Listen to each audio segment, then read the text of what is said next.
Good afternoon. You may be seated.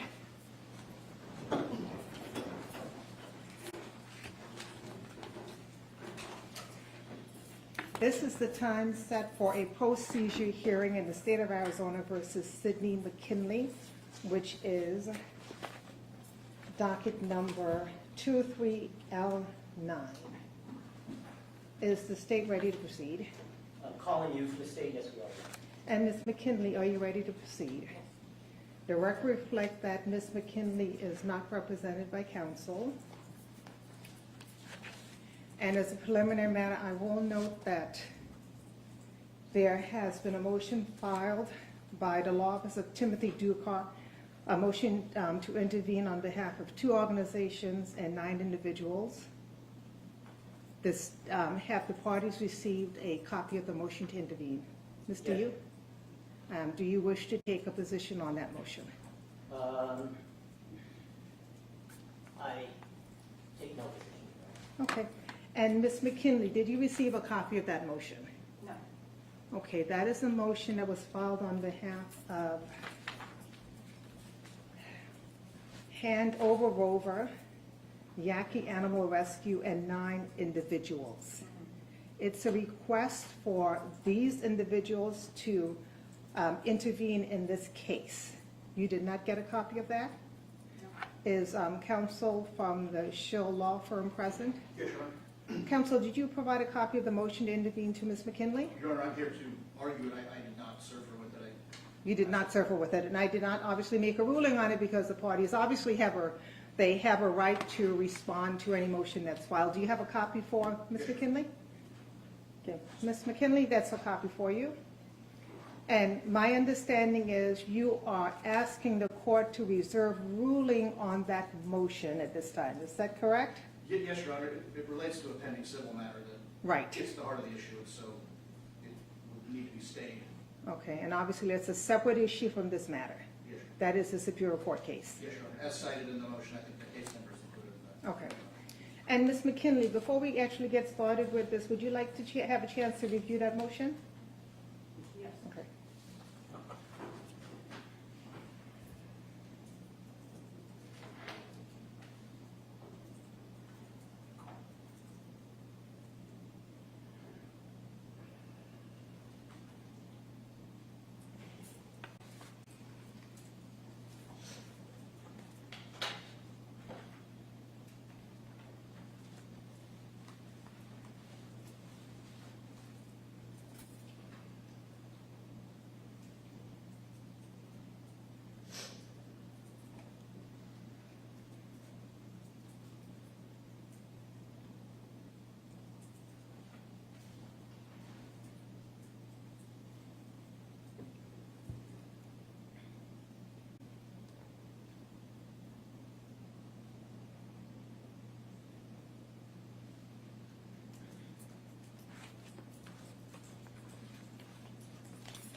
Had a chance to review it? Yes.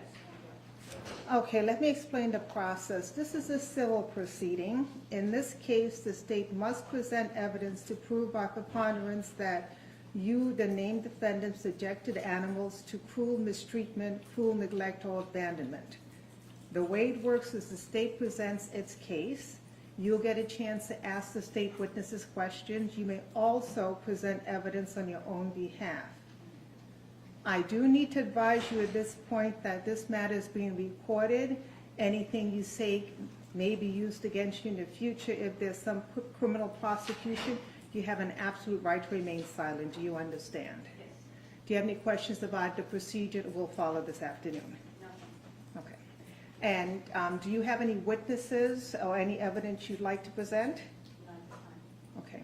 And I understand that the state has had a chance to mark exhibits? That's correct. Okay. On September 23rd, 2023, 60 animals were seized from Ms. McKinley. 5 were deceased and 55 were actually seized. Ms. McKinley, correct me if I'm wrong. My understanding is you're not challenging the seizure of all 55.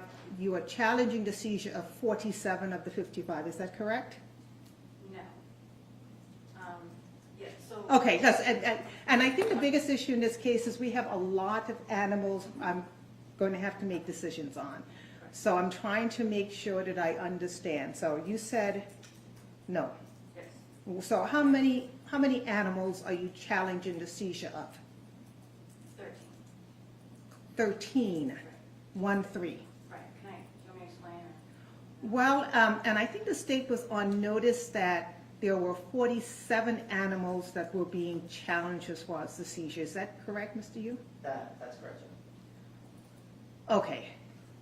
So why don't you tell me now which, and you have a list of the animals. Right. Okay. And the state has a list of animals. So you have withdrawn your request with regard to 47. Now it's only 13. Correct.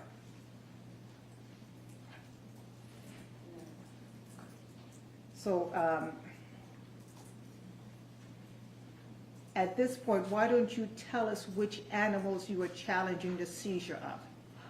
So, the original reason why, I was told it was all or nothing originally. I was told I had to fight for all or take nothing, which is why I made that decision. Okay. Just so you are aware. Okay. And then several hours later when I came back, they said you can choose, but there was no way to identify which animal was which, meaning there's no way to identify. I know. There are a lot of animals at issue. Okay. So it was hard to determine who was who. So I met with Detective Bassi later last week, Okay. and we went over just the dogs and the personal family dogs Okay. that have been with me for my family for almost 10 years. And those are the dogs that I am asking. And since they're personal family dogs, is it correct for me to assume that they have names? Yes, Because the list I have doesn't have names for every dog that was seized. correct. Okay. So, may I speak? Yes. Really quick. Because of the nature of the case, because of the safety of myself, the dogs, and my residents, I spoke with Detective Spoke with a detective. regarding the fact that because of the nature of the case, the safety of it, and everything else, she and I went over a list in detail. Okay. And she said she would take that list with her and she would talk to the prosecutor about it so that, in other words, we wouldn't have to name the names. It would be either numbered or there would be a way to identify them without calling out the names because of what is going on outside of this courtroom. Okay. And Mr. Yu, do you have any information regarding that? Your Honor, this is the first that I've heard that she wasn't molesting on 47 back, Judge. And which detective did you speak with? Bassi.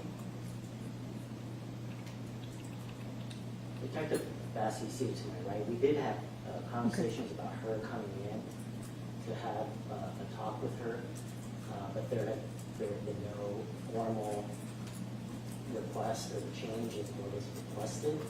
So I just assumed that was banter and I was ready to go on 47.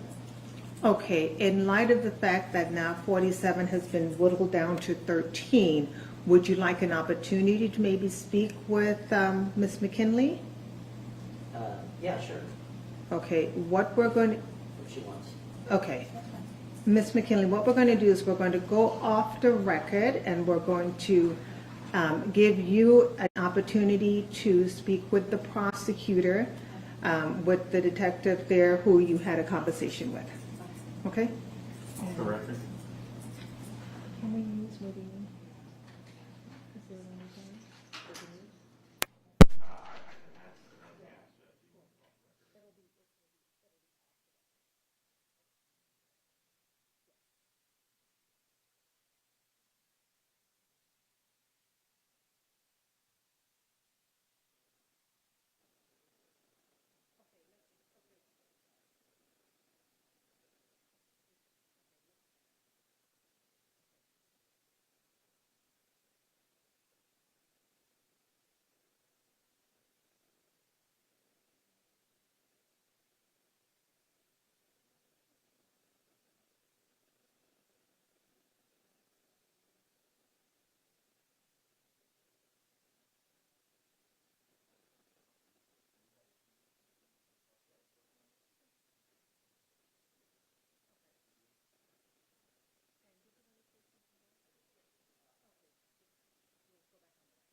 Sergeant basically actually talked to Elizabeth Herbert, who's another prosecutor in office, Okay, and so I wasn't privy to that conversation, okay, and she's not here.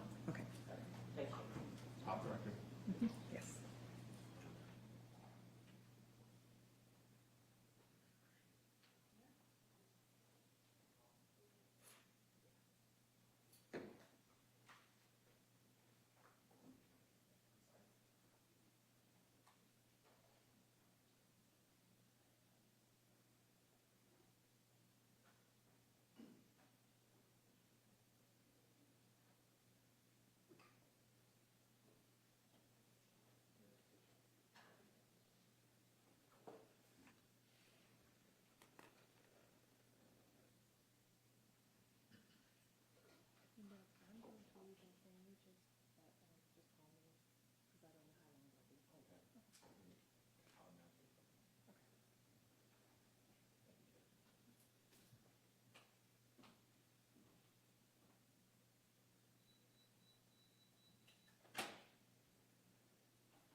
be seated. Okay, we're all back in the record, State of Arizona versus McKinley. Have the parties been able to discuss which dogs are at issue? Yes. Yes, Your Honor. Okay. And, Mr. Yu, how are we going to proceed with regard to presenting evidence regarding those, it's 13 dogs, right? Yes. Well, first, I'm going to present evidence of just them as an aggregate instead of each individual animal. Okay, I have a list of the animals that she does want back. okay. I don't know, how is it arranged in your file, like the list of dogs? It really isn't, I mean, I have a list of animals. Are they numbered? They're not really, May I approach? yes, numbered. Let's see. And that's the list that I have. Okay. And I went ahead and put the animal ID numbers on that list. Okay. According to the Humane Society, Okay. because the description, the court's description is somewhat vague. Okay, so fair to say it's the ones that,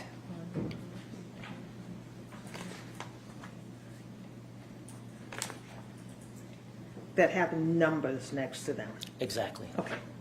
With descriptions. Numbers and descriptions. Numbers yes. and descriptions. Yes. Okay. Okay, so you're ready to proceed?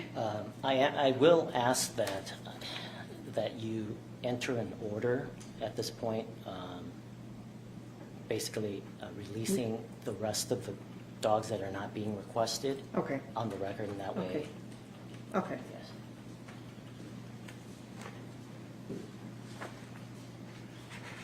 Okay, and that's correct, Ms. McKinley, is that correct? Okay, at this point then, because you're withdrawing your request with regard to all but 13 of the dogs, 34 will be released and will remain with the Humane Society. Yes. Your Honor, as to the motion to intervene, is that as to the dogs listed on page 2 of that motion, are we now rendered moot with our request? And if so, is a record able to be made on that topic? Yes.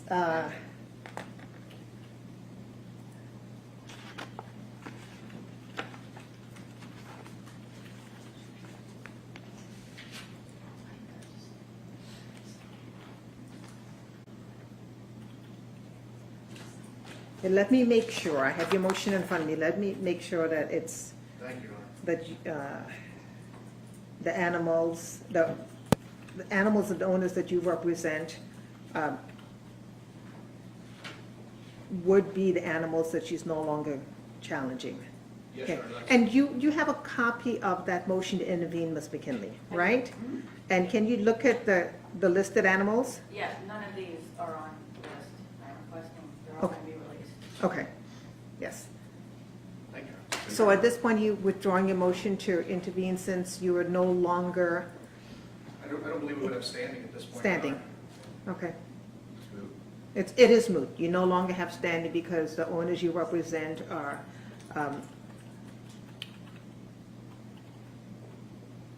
not interested in the balance of the dogs that Ms. McKinley is challenging. Correct, Your Honor. Your Honor, I would not say we're not interested. Well- We are not claiming ownership. You're not claiming ownership. And of course, you're certainly welcome to stay, but your motion is moot. Yes, Your Honor. Thank you.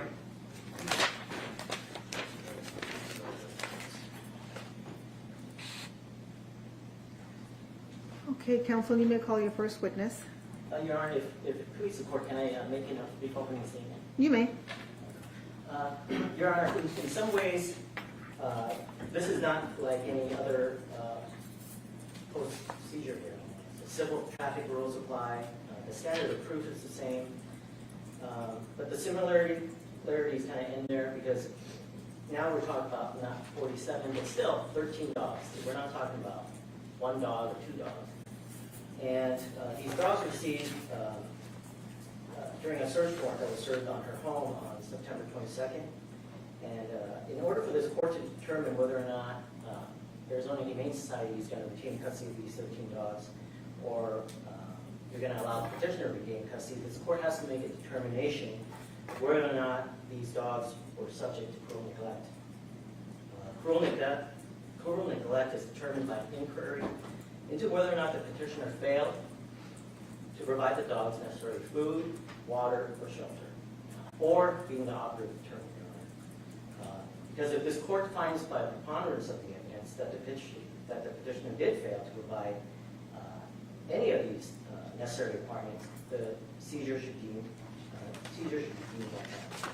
And we expect evidence to show that the petitioner did fail, not only with regard to one of these requirements, but all of them. And at the end of the evidence, at the close of the evidence, I'm going to be asking you to deny the petitioner's request to have these dogs returned.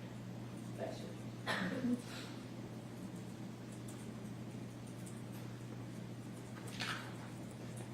And Ms. McKinley, at this point, did you want to make any kind of opening statement?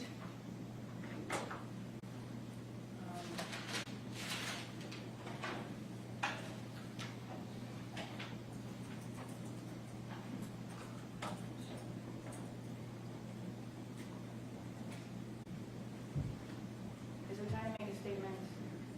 You can make a statement now, or you can wait to make a statement before you present your case. Or you don't have to make a statement at all. It's up to you. I will wait. Okay. That's okay.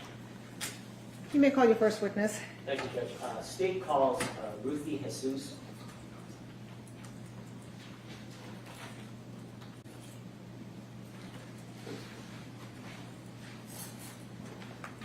Do you swear or affirm that the testimony you'll give in this proceeding will be the truth, the whole truth, and nothing but the truth? I do. Please take the witness stand.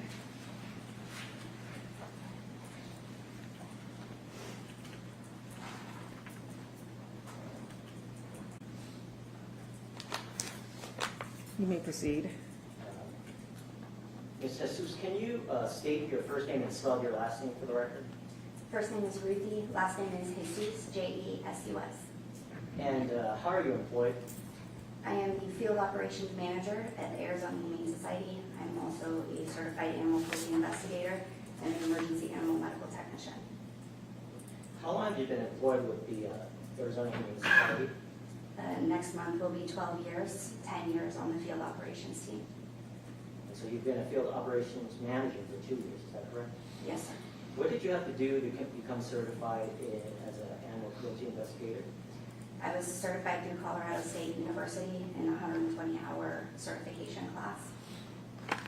And what about your certification to be an emergency animal medical technician? What kind of training did you have to undergo to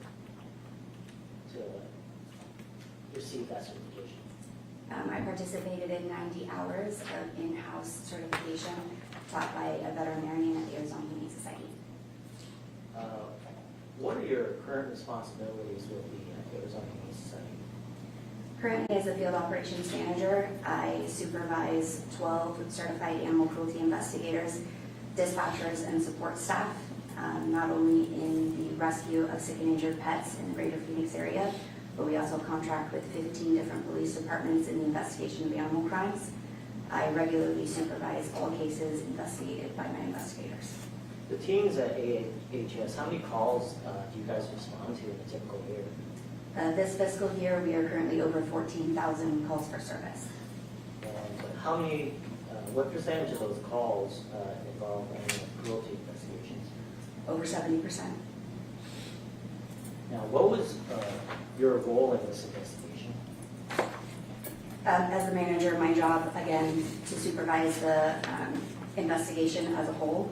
I was present and in the office the day that the initial call came into our dispatch team.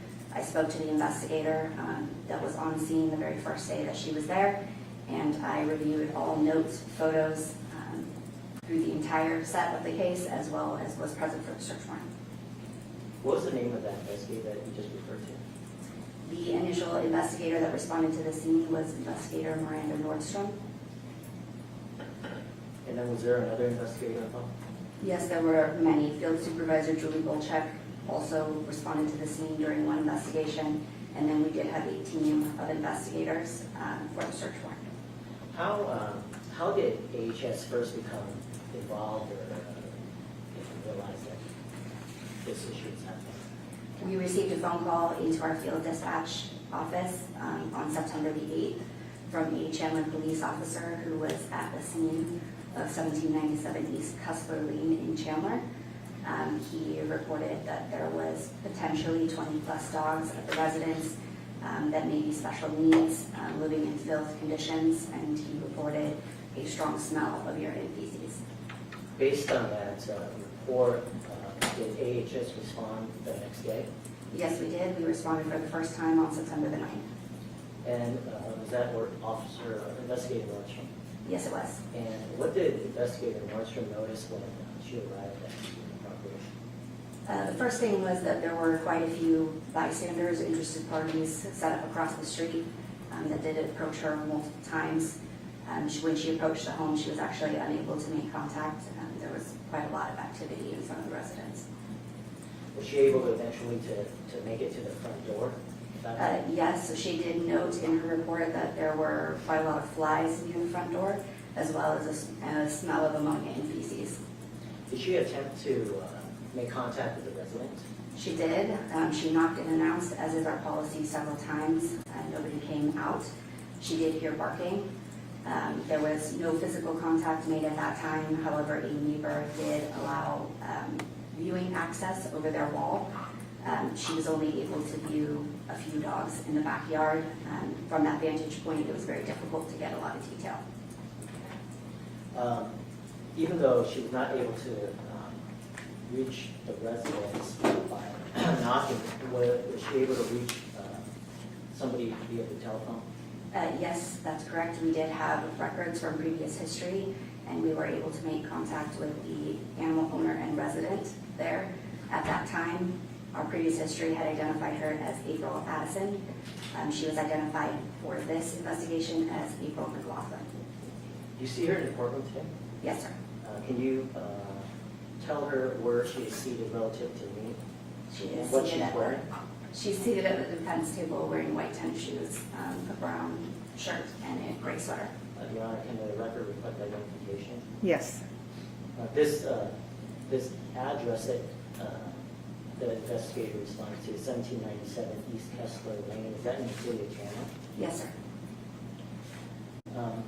So you mentioned an appointment was made on 9/9 for the investigator to return on 9/11, is that correct? That is correct. Ms. McLaughlin stated that she was not comfortable coming out or being at the resident with everything that was going on out front of her residence. So she asked us to return on September the 11th. Okay. So she was actually inside though? I don't know that for certain, but that was our assumption. When AHS did AHS return to property on 9/11? Yes, we did. Investigator Nordstrom returned on that date. And what happened during that contact?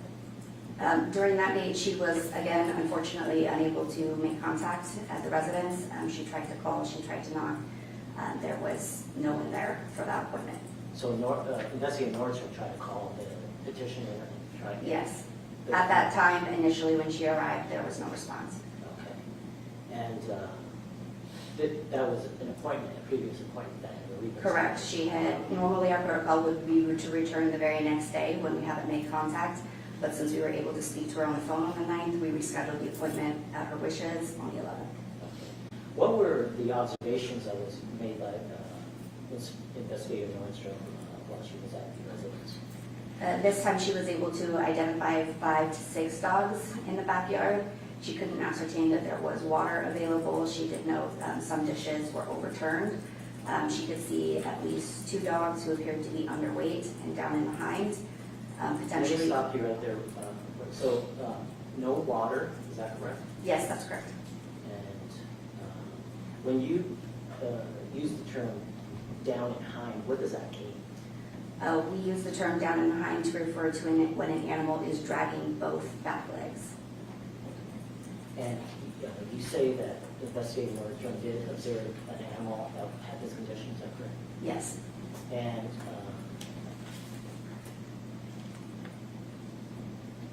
Did investigating Nordstrom also know something called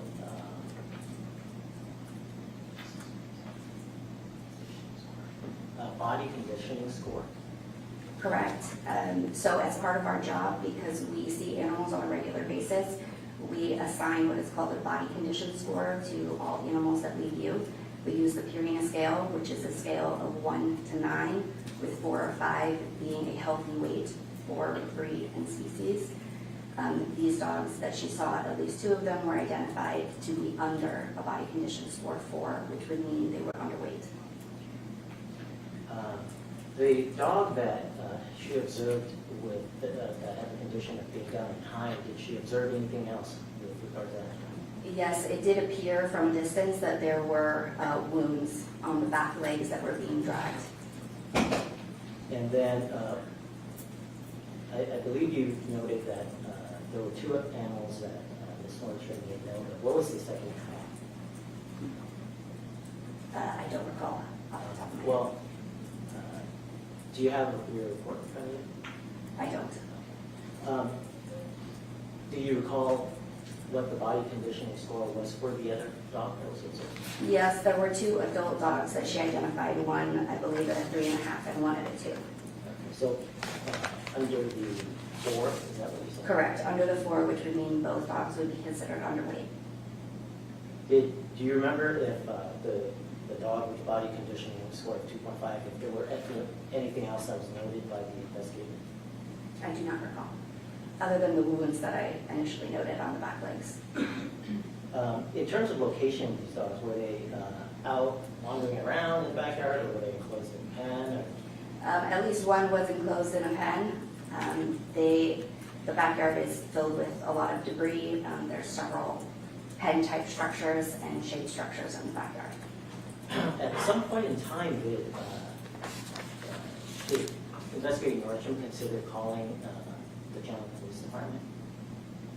I believe she did. I think in the interim she was able to make contact with Ms. McLaughlin, and she stated that she wanted us to come back the following day.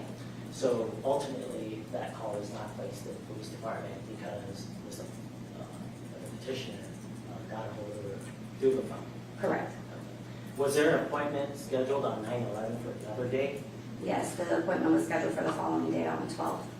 Okay, and was it investigating Nordstrom again that responded to that property? Yes, Investigator Nordstrom and Field Supervisor Julie Bolchak. Okay. Could you just go ahead and describe how that contact went? They made contact with Ms. McLaughlin and started in the backyard. They asked her permission to walk through the home with her. They did identify, while they were there, 5 dogs that they felt were in need of immediate medical attention. As they walked through, they were able to count 25 to 30 total dogs.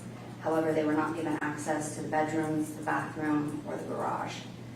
She was not comfortable allowing us in those areas, so we were confined to the backyard and the main living space. There was a strong smell of ammonia. However, it was evident that Ms. McLaughlin had been cleaning. She was sweating and there was cleaning supplies out. So let me just get this straight. So contact was made first on September 9th, first on September 11th, is that correct? Yes, September 11th, she did not show up for that appointment. correct. And then returning on September 12th, there were 2 full days in which for her to clean the residence, is that correct? Well, theoretically, the Chandler Police were there on September the 8th, so it's actually 4 days. Okay. And the condition of the floors at that point in time, was that noted by investigating?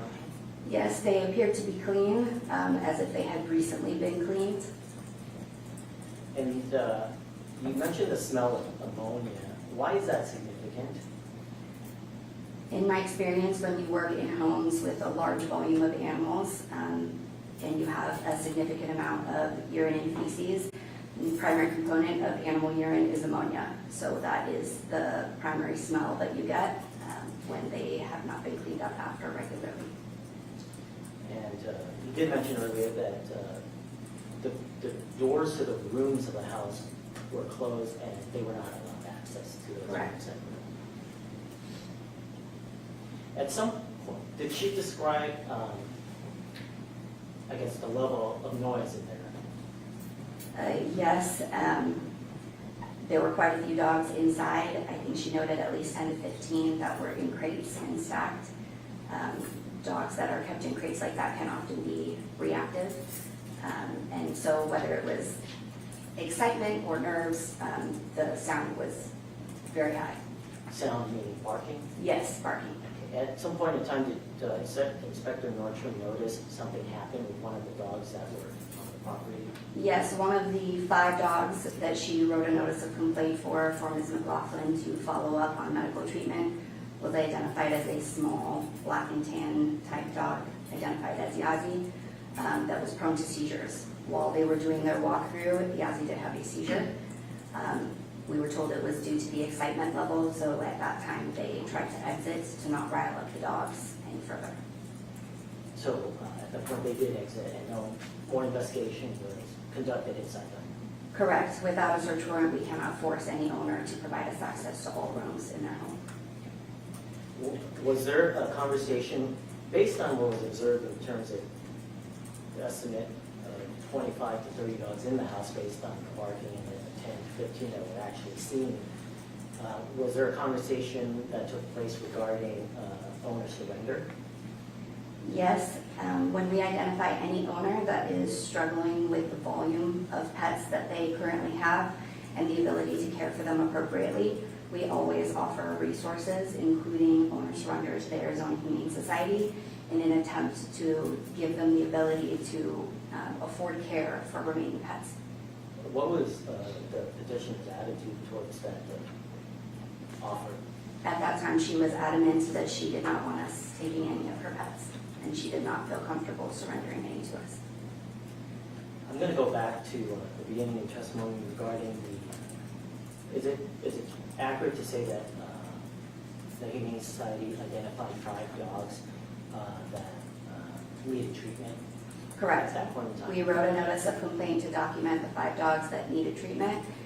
She was given a time frame that varied between 24, 48 hours, and a week to comply with medical care. I just want to, let's talk about the 24 hours then, those dogs that were identified, would those be the ones that would be more immediately in need of Absolutely. care? So at that time, Supervisor Bolchek spent a large amount of time trying to educate Ms. McLaughlin as to the condition of her animals and what their necessities might be. She even discussed end-of-life care. The most severe dog that was given a 24-hour notice for vet treatment was identified as Chauncey, who was vocalizing, struggling to stand, laying in his own urine and feces. Do you recall what the body conditioning score was for Chauncey? If I recall correctly, it's a 2 of 9. And the other 2 dogs that were identified, was one of them named Butters? Yes, sir. And what did Butters exhibit in terms of condition? Butters was also considered underweight. I believe it was a 2.5 of 9 on the Purina scale.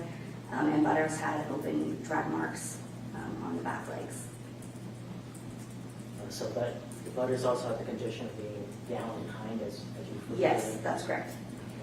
And then the 3rd dog that needed this immediate assistance within 24 hours, was that dog named Rudy? Yes. And what conditions was Rudy exhibiting? Rudy was also grossly underweight.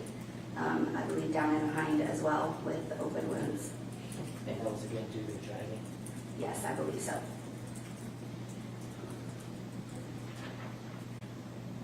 After that visit on the 12th, did you or one of your investigators have a follow-up conversation with the petitioner? Yes, Investigator Nordstrom called Ms. McLaughlin on the 13th to confirm that she was actually going to the vet or had made appointments. She claimed that she was currently at the vet for the first few animals. We also tried to discuss with her again the option for voluntarily surrendering some of her animals to reduce her numbers and be able to afford care for the ones she was keeping. And what was the petitioner's reaction to that offer? She again declined. Did she explain why she thought surrendering the dogs would not be something that she wanted to do? Initially, she did not want us to surrender to the Humane Society because she was concerned that the dogs wouldn't go to an appropriate home. That day during the phone call, she stated that she did not want to surrender to our agency because she did not want to have the appearance of animals being loaded onto an Arizona Humane Society marked ambulance. At that time, the investigator did offer to meet her at a separate location if that made her more comfortable, but at that time she declined. So she essentially was afraid that somebody might see or know that she was surrendering the animals, Correct. and that would create a bad image, essentially. That was her statement, yes. And at that point in time, was it Inspector Nordstrom's belief that she wanted to accept new dogs? Yes, she did say that she had other dogs that she was potentially planning to accept. And let's move ahead to September 19th. On September 19th, was there a follow-up visit to the home? Correct. Investigator Nordstrom again responded to the residents and made contact with Ms. McLaughlin. She did present the dogs and medical records that she had been given a notice for. So it was confirmed that in fact she did bring the dogs into the vet as directed, is that correct? Yes. And I want to talk first about Butters. Butters was one of the dogs identified as needing care. What was observed by Inspector Nordstrom regarding Butters? Butters' back legs were wrapped at the time of her inspection. Was she also diagnosed with a condition? Yes, Butters was also diagnosed with kennel cough. Investigator Nordstrom did point out that traditionally kennel cough is considered very contagious, and most dogs that have kennel cough should be quarantined. And was Butters quarantined? No, Butters was not quarantined, and Ms. McLaughlin claimed that that was not necessary. And why did she give an explanation for that? During the course of the investigation, she had presented baskets that had miscellaneous medications in them and wound and bandage supplies. So basically, she stated that she had medication in case somebody else got sick. And is that, was that an appropriate, correct or appropriate response to a quarantine order? Not in my opinion, no. The second, I want to talk about the second dog, Rudy. What was noted regarding Rudy? Rudy was, I believe, also outside and still continued to be down in the hind, and I believe Rudy had at least one limb wrapped as well. And then the last dog, Chauncey. What was the condition of Chauncey? Chauncey continued to be lateral, did not rise while we were present. And in the outdoor areas, there's artificial turf. And Chauncey was laying what appeared to be in his own urine and feces. I'm going to show you what I previously marked as State's Exhibit number 1, and let the record reflect. I'm going to show that to the petitioner.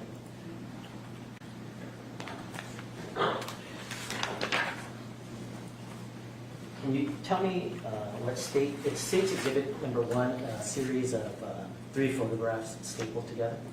The first photograph is of Rudy, a white and tan pit bull terrier type dog. Down in the hind, you can see both back feet are wrapped. The second photograph is a little bit of a close-up. You can tell that the back limbs are at a little bit of an awkward angle in the rocks. Again, he's down in the hind, he can't feel them. And the last photograph, a brown brindle type dog, is Chauncey with white paws. He is lateral, and you can see towards his hind end a somewhat large pile of feces. So those pictures accurately reflect the condition of those animals on 9/19 during that visit. Correct, and they are time and date stamped from our agency. Your Honor, I move admission of States 1. Any objection? States 1 is admitted.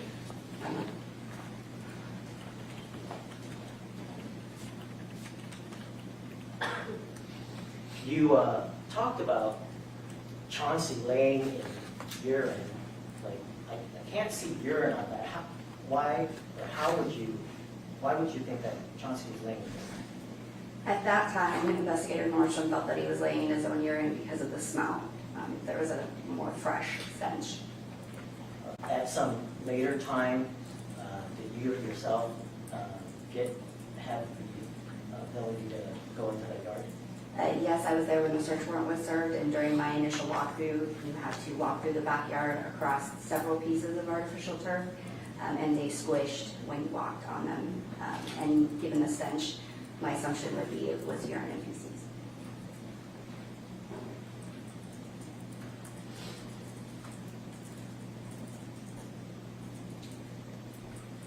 After the investigator observed these 3 of the 5 that were ordered to the vet, she make a request to go inside the home? She did. She wanted to walk through. Every time we return to a residence, we try to make sure we can view more of the property and make sure we're getting our eyes on everyone. But at that time, Ms. McLaughlin denied admittance into her home.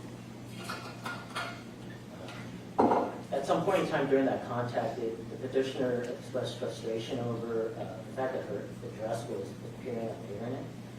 Yes, during the course of the investigation, there was a large volume of private interest, social media, private rescues. And so she was very distressed. It's one of the reasons why we struggled to get contact with her and to have her meet us for our appointments.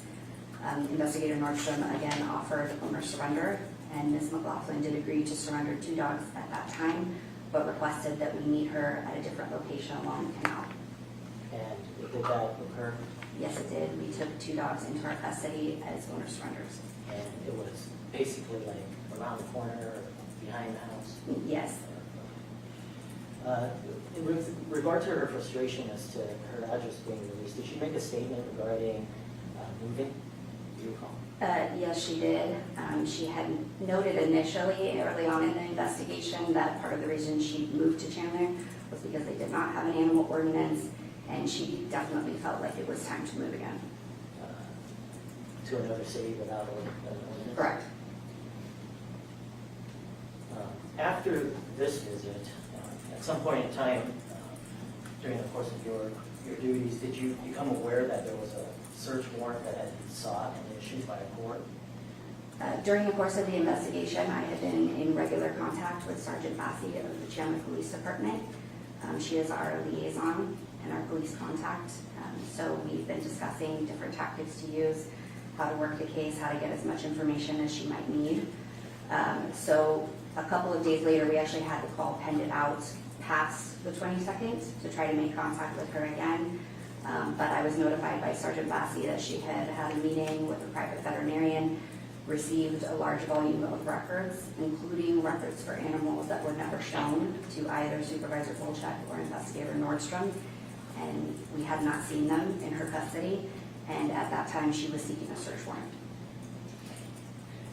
And then did you later have a conversation with Sergeant Bassey and after she actually obtained that search warrant? Yes, we did. There was a lot of preparation involved in order to organize a team to respond with the Chandler Police Department.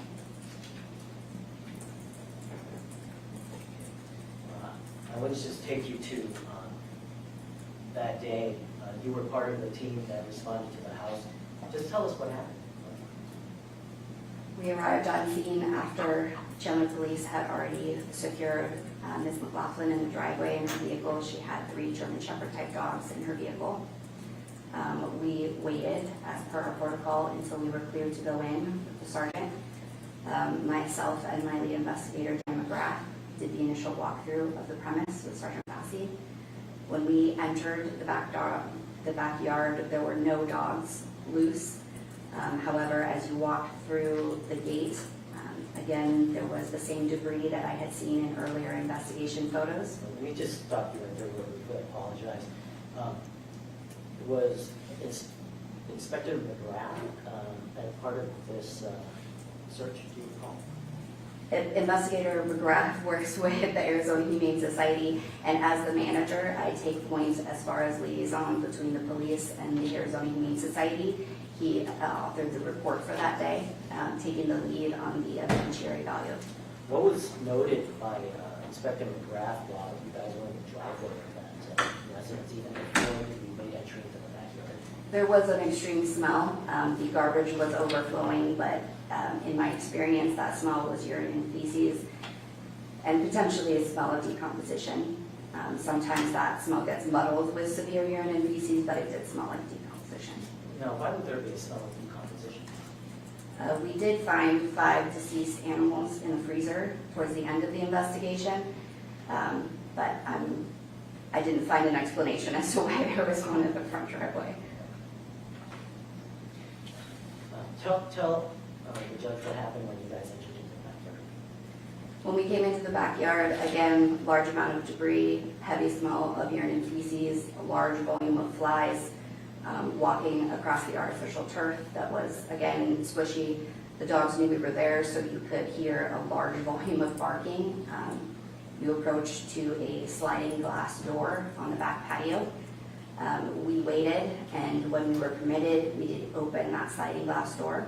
Before talking about what happened, or what you observed on the inside, in terms of the yard, did you observe any water present in the yard? There were more than half a dozen metal dishes in the backyard, but all of them were overturned or empty. And what happened when you walked, assume after making all these observations in the yard, when you approached? Let the record reflect, I'm showing petitioner Winston marked as Stacy exhibit number 2.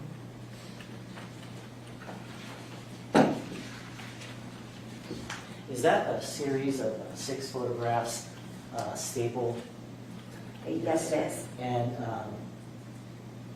if you could start with just the first photograph, what is that photograph of? This first photograph is taken of the backyard.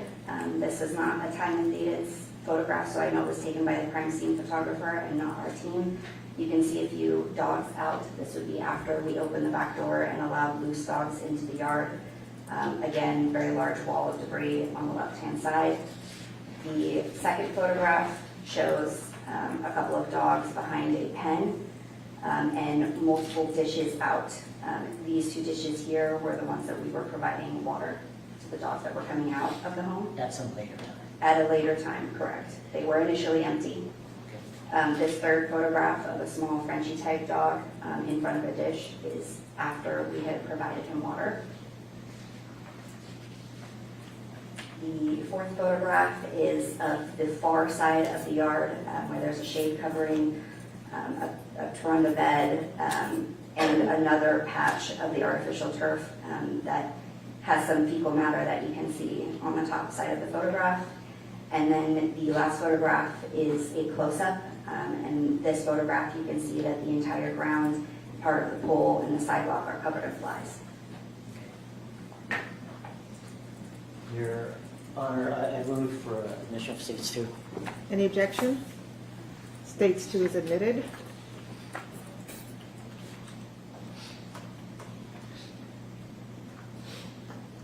So you are still outside.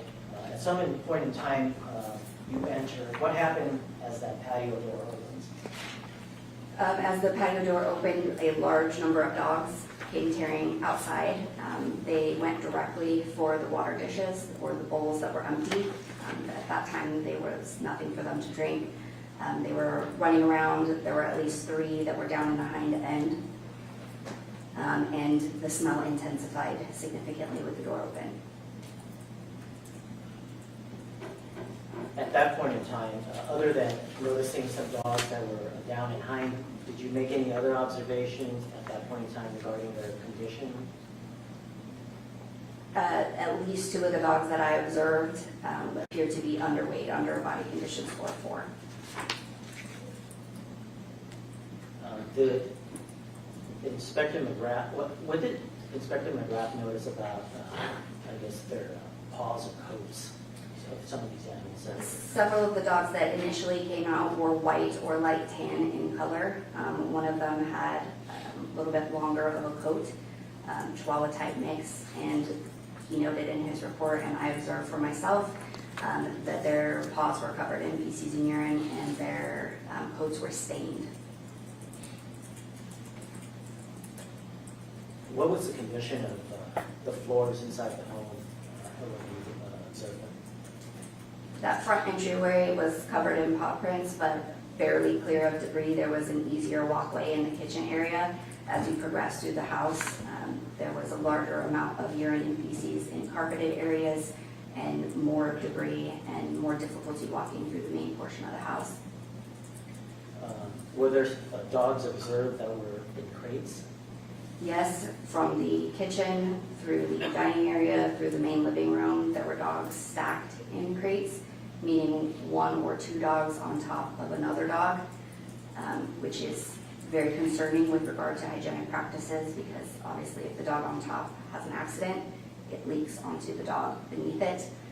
Some of the crates were partially covered, so it was very dim in the room. We had trouble with appropriate light, so we had flashlights.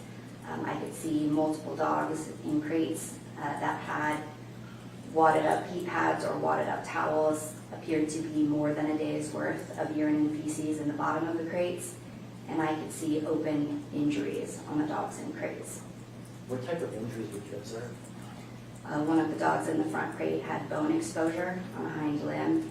It appeared multiples had hind end that was either bloody or caked in feces.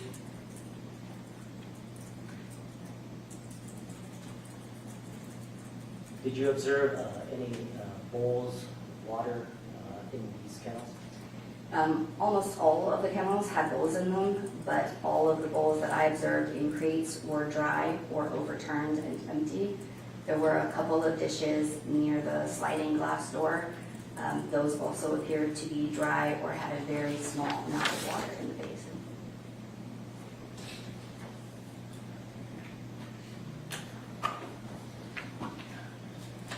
Let the record reflect, I'm showing states 3-2 petition.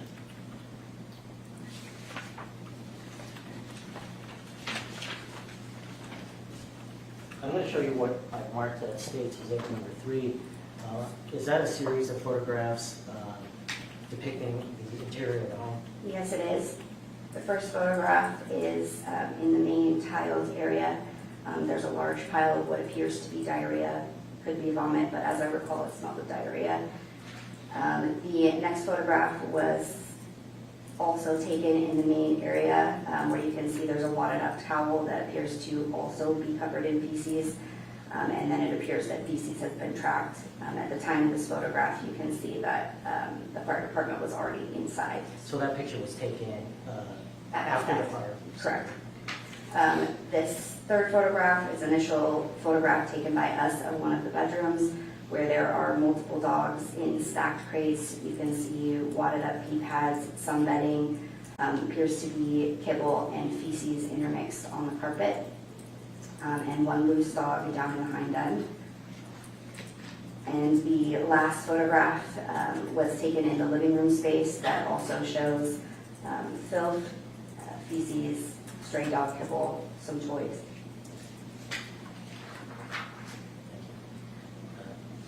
State would move for admission of 6-3. Any objection, Ms. McKinley? Resubmitted.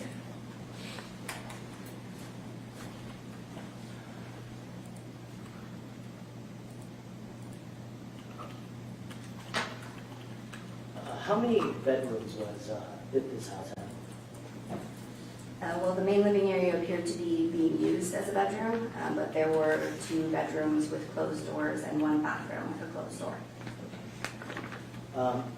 What was observed when the doors to the bedrooms was open? The doors were a little bit difficult to open and the visibility was low in the bedrooms. The first bedroom had, I believe, 3 dogs loose in it and a large amount of debris and items.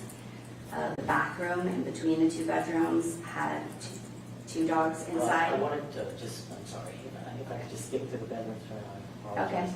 In terms of, was there anything else that you noted other than those dogs in the bedroom? There were bowls in the bedroom, but they were empty and dry. And then what about the condition of the floors in there? The bedrooms had mostly carpet, some areas where there was carpet ripped up or partially ripped up.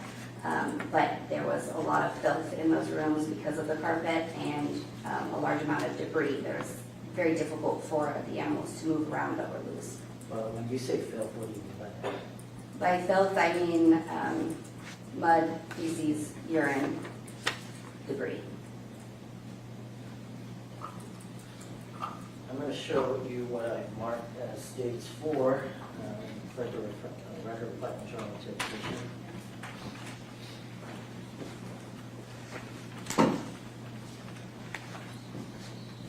Is that a series of 8 pictures stapled together? Yes, that's correct. Do these pictures depict the bedroom that we just previously discussed? Yes, that's correct. This is one of the bedrooms where you can see a playpen that at one point was used to house animals, an open kennel, and at least one loose dog. You can see that the carpet appears to be quite filthy, and there's an overturned dish. And is there also depicted there kennels stacked? Correct. So there are 2 kennels stacked on top of each other on the right-hand side. The next photo is a different angle. You have a bowl in this room as well, but it is actually empty. There's also what appears to be kibble strewn on the floor with feces and urine. A blanket that I think at some point was used to cover the window. It's torn down or had fallen, and there's a wall of items and boxes.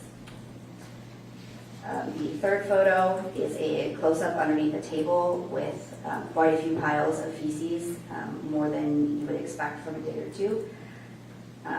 The next photo is that area I was mentioning before where it appears that part of the carpet had been pulled out, but underneath the carpet the concrete is stained and there's multiple piles of feces and again strewn dog kibble.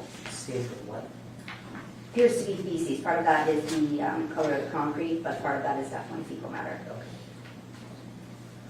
The next photo is taken of the walls of one of the bedroom. You can see along the baseboards there is, again, kibble, feces, and what appears to be urine spray and or diarrhea spray along the wall.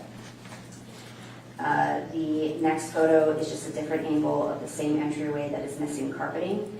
From this angle, you can see the wall of debris, a crate, overturned dishes, and again, a decent amount of fecal matter on the floor. The next photo is partial closet, different bedroom, a large amount of debris, an overturned water dish, fecal matter on the floor, staining. And the last photo is the first initial bedroom that had items overturned. State moves for admission of stage 4. Any objection, Ms. McKinley? States 4 is admitted. You started talking about bathrooms. Let's go there now. What did you observe? So in the bathroom between the 2 bedrooms, it was very difficult to open the door. There were 2 dogs contained therein. There was a black and tan German Shepherd type dog that was splayed on all 4 legs, appeared to be unable to rise, laying in his own urine and feces. There was another white and gray husky type dog in a pink plastic kiddie pool with some toys and dishes, and appeared to have a large open wound at the base of the tail. The tail appeared to be necrotic and was already partially missing. Did you later identify that dog by the name of Ruby? Yes, we did. Was there any water in that bathroom? There was not.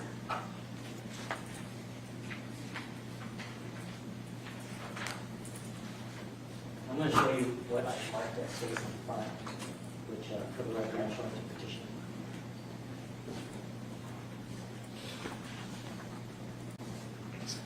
Is that a series of photographs stapled that would depict the condition of the bathroom? Yes, that's correct. That the first photo is of the German Shepherd type dog laid on all 4 legs, laying in his feces. The second photo is of a different angle where he's looking at Investigator McGrath. Again, there's a large amount of feces spread and splayed. My guess would be smeared when he was trying to rise. The third photo is of the dog later identified as Ruby in a pink kiddie pool. You can see in the shot there is a metal dish in there, but it was dry and empty. The next photo is a close-up of Ruby's hind end, where you can see she's partially missing part of her tail. There is a large gaping open wound at the base of that tail, and another open wound that appears to be infected on the left hind leg. And then the last, what number are we on?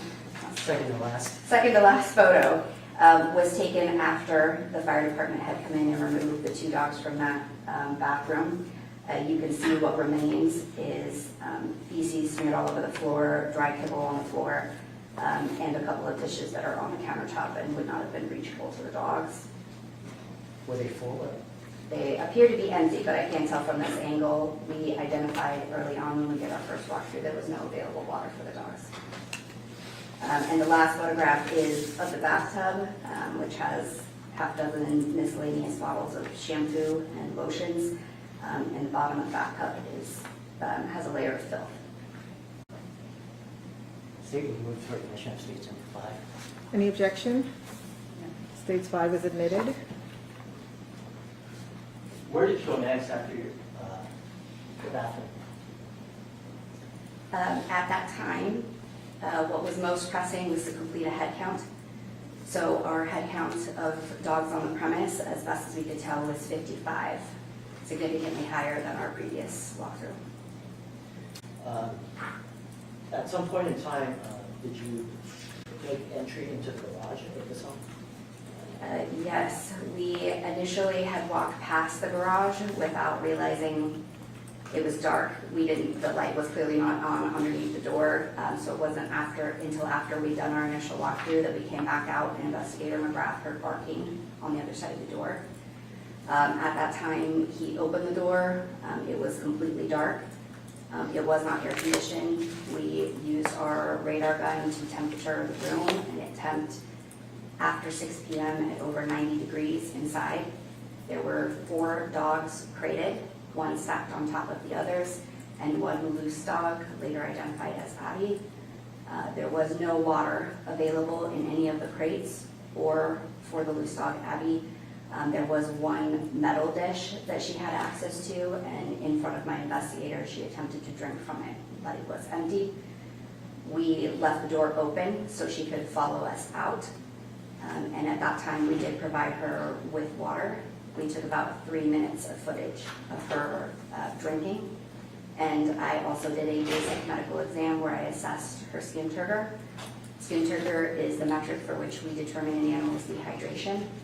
At that time, she did appear to be dehydrated. I estimated her dehydration level at 7 to 10%, which would imply she had been without water for a prolonged period of time. So, to get this straight, that dog that was roaming tried to drink from a dry bowl. Correct. Did you bring that dog later out to the yard? Where Correct. So that garage door is part of the backyard area, and so all we had to do was open the door. She has some sort of neurological disorder, was very ataxic, wobbly on her feet, had at least 1 paw bandaged with a dirty bandage, and she followed us out. She's a very sweet dog. And then she drank for 3 minutes? Yes, we actually had to stop her. At some point, a dog will try to ingest so much water that they will then vomit it. So we took the footage of her, and then we had to stop her and take the water away from her. You mentioned that the temperature showed to be 90.5 degrees. Was the garage open? Was there any ventilation going into that room? There was not. The only access was at the far end of a garage door, which we later determined by the fire department and by Ms. McLaughlin's own admission did not work. So the only entrance into that garage area was that door that was closed.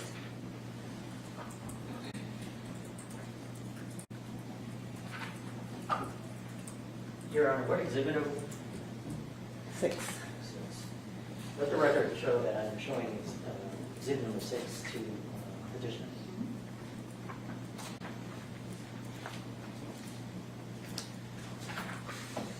I'm going to show you what I've marked as exhibit 6. Is that a series of photographs that would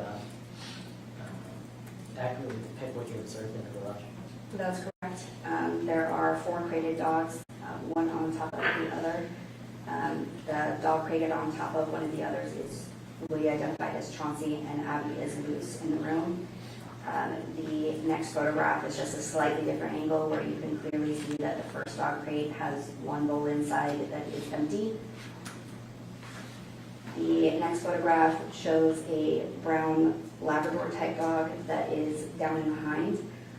One dish is overturned, the other is dry, and there's a significant amount of filth and fecal matter in the bottom of the crate. No towel, bedding, or pee pad. Then the next photo is slightly obscured by debris, but you can see that there's a mattress there. You can see that another dog has a dish that is also empty. The next photo shows the stacked dogs, and the dog on the bottom, black and tan shepherd type dog, has a completely overturned dish, no other dish available. This shows the long view and the volume of debris that barricades the garage door. And from another angle, I believe this is along the right-hand side as you enter from the garage door, the external garage door. Let me stop you there. In that Sure. particular photograph, is there pet wheelchairs that you can see that was in that room? Yes, this is not my photograph, but I do see that, and they appear to be in pristine boxes unopened. Were any of the dogs that you observed during the search warrant using any wheelchairs? Not a single one. And the last photo here is of one of the other dogs created in the garage area. Dish overturned, kibble, fecal matter on what appears to be a piece of carpeting. State would move for admission of state 6. Any objection? State 6 is admitted.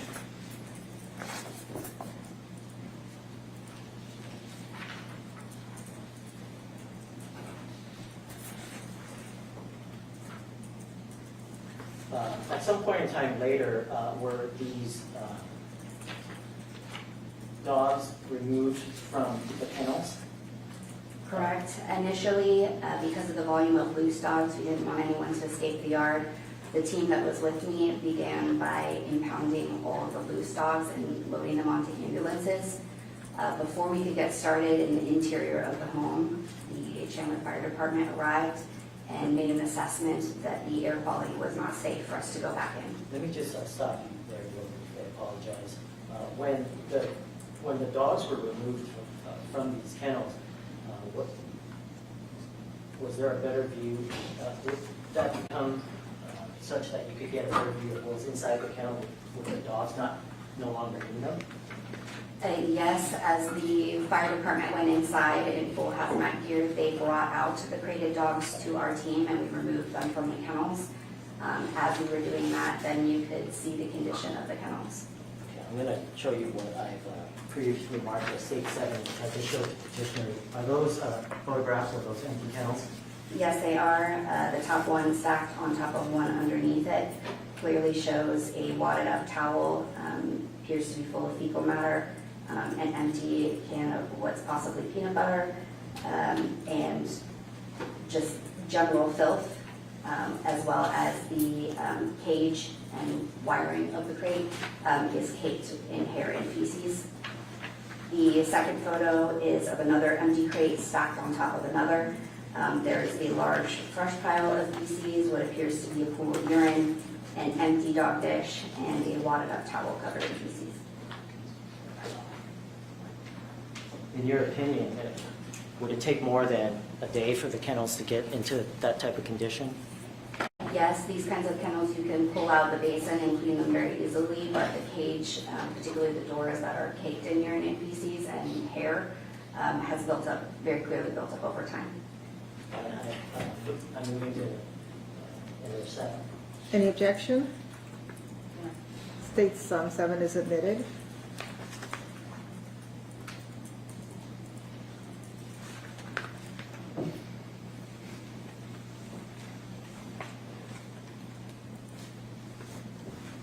While you were at that, how long were you at that location on that evening?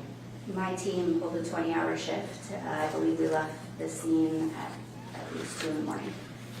So you had the opportunity to observe the condition of most of these dogs that were taken from contact, right? Correct. I kept the log sheets and identified every dog as they were brought out, as well as observing many of the dogs as when we returned to the trauma hospital at Arizona Humane Society. How many were ultimately seized?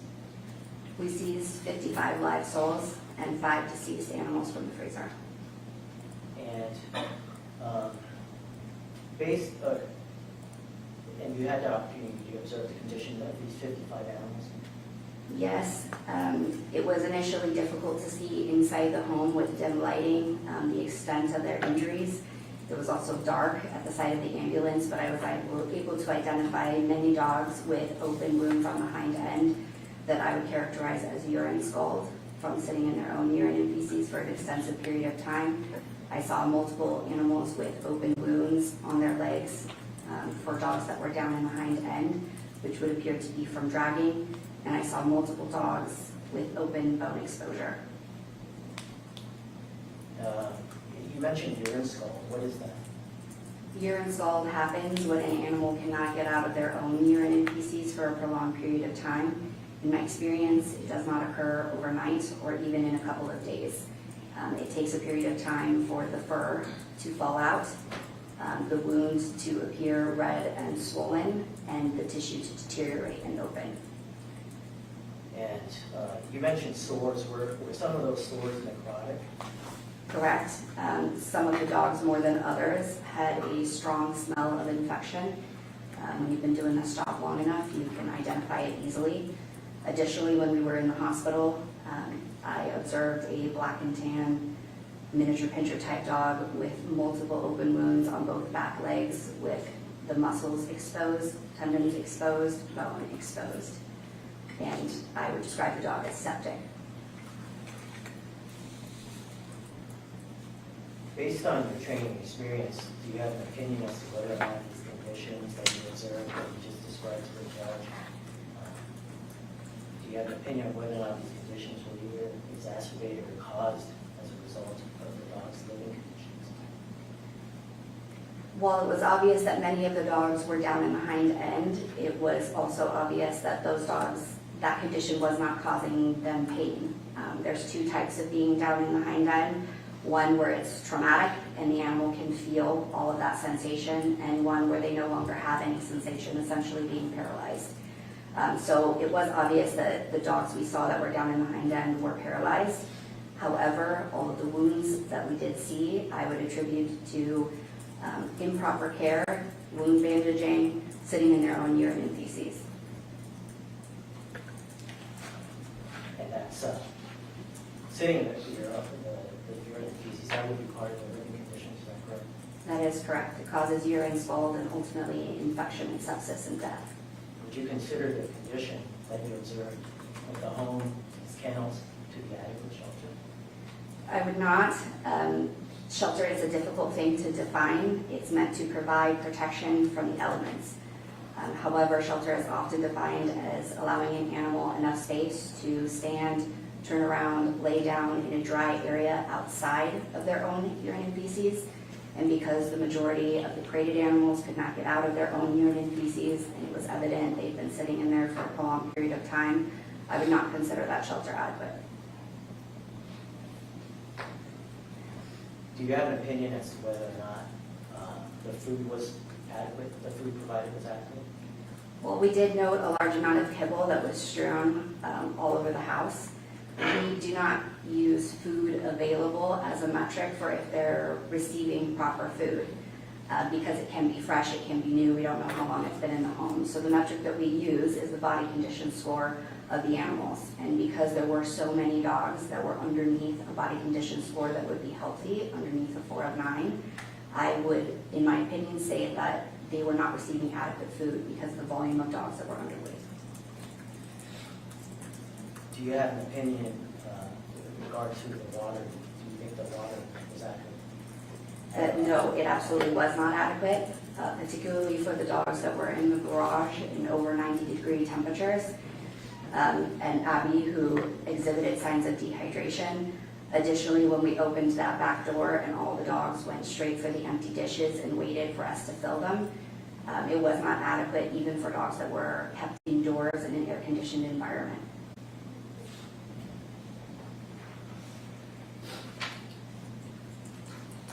Your Honor, I don't have any more questions. Ms. McKinley, do you have any questions for Ms. Jesus? I do. You may proceed. You made statements regarding a dog named Chauncey that was laying there, fairly stand. Correct. Are you aware that he had come to the home in that condition when I was rescued? I am aware. Did you see the notes on the dog? I did view the veterinarian's notes, yes. What did the veterinarian say? The recommendation was for humane euthanasia. So is that why they gave you medication? They gave me medication, it is my understanding, to improve the quality of life in the animal so that the animal did not suffer. Right. So they indicated that for now, give the animal Chauncey medication and see if he was able to adequately gain weight to see if there was something where he would be able to thrive. A veterinarian cannot force an owner to humanely euthanize, they can only provide a recommendation. Right. So in lieu of what I assume was your desire to not humanely euthanize Chauncey, the medication was provided to improve quality of life. Right. And as far as, you keep using the word squishy as far as the turf. Correct. Did you notice the hose? on the I did. bottom of the turf? Okay. Did you even think that maybe there was water being used?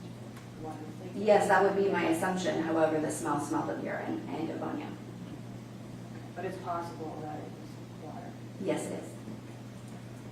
As far as Butters goes and the quote-unquote kennel cost, did you see the notes from the veterinarian on Butters? Yes, I did. Did they say it was clearly kennel cough or it was a cough? It was suspected kennel cough. A veterinarian will treat and diagnose based on symptoms.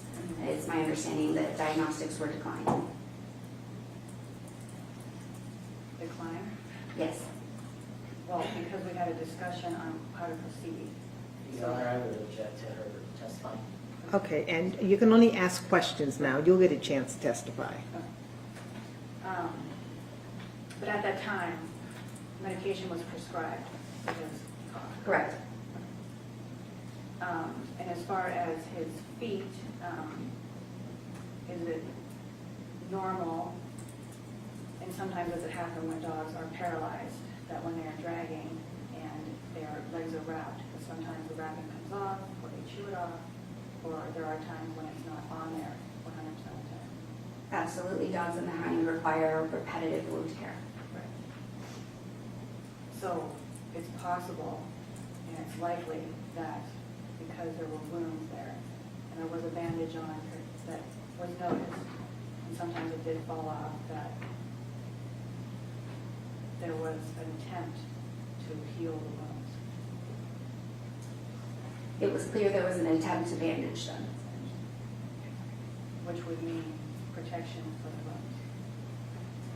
Correct, but that would not resolve infection or necrosis. Using the other microbial antibacterial items put on there before. You cannot use topical antibacterial items on an animal So, unless they're prescribed by a veterinarian. right, so the veterinarian prescribed a honey-based topical for these dogs, which is in their notes in the veterinarian, which is what I have, which he told me how to apply it. Okay. Again, she cannot answer a statement, only questions. Okay. Are you aware that Rudy went to the veterinarian Yes, I am. as noted by, as requested by the humane society? Yes. Did you see or note that the veterinarian said he was not underweight? I do not recall that. From what I was, but is it possible that by the veterinarian standards, from what he stated or saw, that he said it was good he wasn't weighing, he didn't weigh more, that by his standard, so he wasn't pulling a lot of weight, that he was okay at his healthy weight. Is that possible? In my opinion, no, because Rudy's head was also what I would consider to be concave, meaning muscular deterioration in the head as well, which would indicate that it was not just the hind end that was underweight, but the whole body. Okay. But with that stated, do you normally go by or adhere to veterinarian requests? Is that something? We would go by a veterinarian's recommendation. If I had evidence, they'd make that recommendation. Okay. But it is possible they made that recommendation. It's always possible. Tazzy, the little 3-pounder puppy, you stated that he was having seizures, is that correct? It was documented in Investigator Nordstrom's report that he appeared to have a seizure while they were in the home. So she said he appeared to have a seizure, but she wasn't sure? She's not a veterinarian, but based on her medical training, yes. Okay. So after taking Tazzy to the veterinarian, were you able to read that report? I don't recall. Is it possible he was not having a seizure and he had a neurological condition, which is why he was falling over and going in circles? We are trained to identify the difference between ataxia and a wobbliness or pre-existing condition, and the difference between a seizure or a grand mal seizure. After, if you were able to review his veterinary record and they stated that this was not a seizure and it was due to Wobbly syndrome, ataxia, like you stated, would that be sufficient, an understanding that this was not a seizure as declared by the veterinarian? Your Honor, I think pre-trial there was mention of petitioner not presenting any exhibits, so if she's not going to present any exhibits, then I don't want her to. So if she has that exhibit, that's fine. Yes, and Ms. McKinley, do you have that, whatever it is you're referring to present as an exhibit? No, Okay, well then you, don't ask her. that's, yes.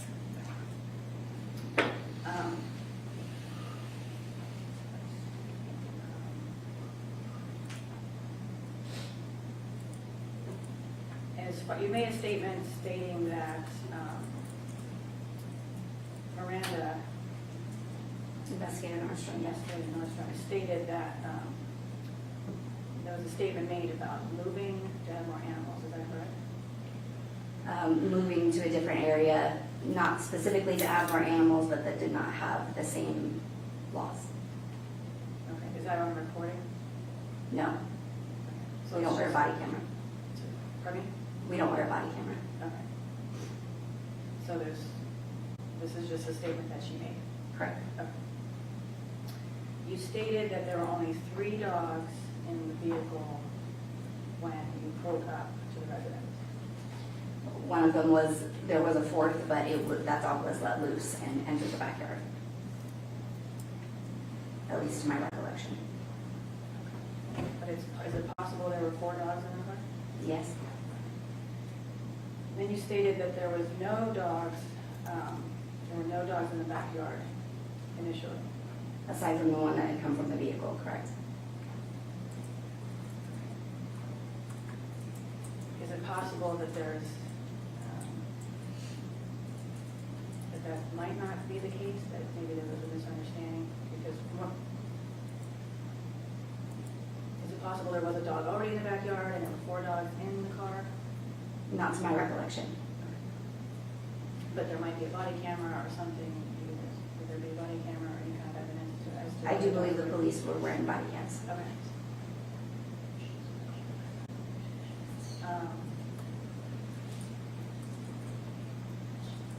When Ms. Nordstrom entered the residence, initially, there was a statement made about loud barking, and the assumption was made, or I think the statement was made that these barks came from dogs in cages because they weren't used to people coming in. Is that right? Well, just that they'd gotten riled up, whether it was excitement or reactivity. Did she mention that there were a lot of small dogs in the house running around at the time she came in? Yes, Okay. Did she mention they were barking hysterically because they're little? They were Yes. barking because it's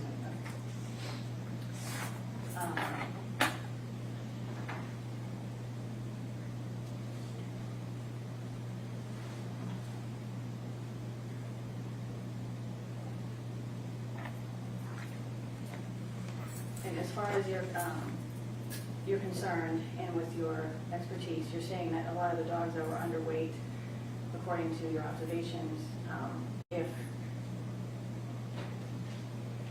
were you aware that those dogs had seen veterinarians recently? no, not unless you provided us documentation. We did see the basket that you brought us of medication, but we didn't see other records than what we obtained from the vet. Okay. But it is possible that they received veterinary care that you may not be aware of. Yes, that's possible. Okay.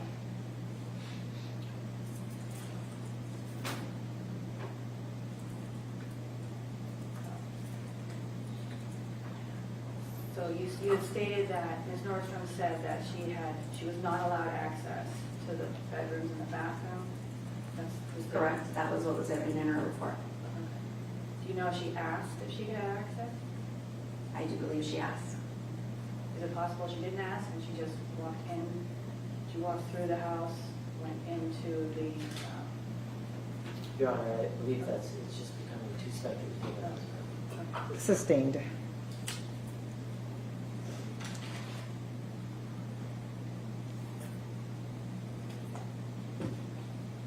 the wheelchairs and boxes, did anyone open a box? We did not. So is it possible that the wheelchair boxes were empty? Yes, it is. So speculating that there were a bunch of new wheelchairs and boxes unused, it's possible that was, It was speculation, that's correct. it's possible that the boxes were just there to save the parts. It's possible that, right? Because you noticed other wheelchairs in the garage. Or did you notice? My observation was of some parts and pieces, but there was too much debris for me to tell if anything was intact. And you stated there was a min pin type of dog? Yes. With muscle exposure. Yes. Are there photographs of those? Yes, we did take photographs of that dog. Okay. Was this on the leg or the hind end? Both legs, Okay. back legs. Exactly. And is it possible when you have dogs that are sick or that are special needs or they have an infection of some kind that they may be walking through the house and not make it outside and may have an accident inside? Yes, that's possible. So it's possible that when you walked in, a dog had just defecated or had diarrhea or throw up because they were sick or they couldn't make it outside. Not in the volume of feces and urine that I observed. Specifically regarding the kitchen area.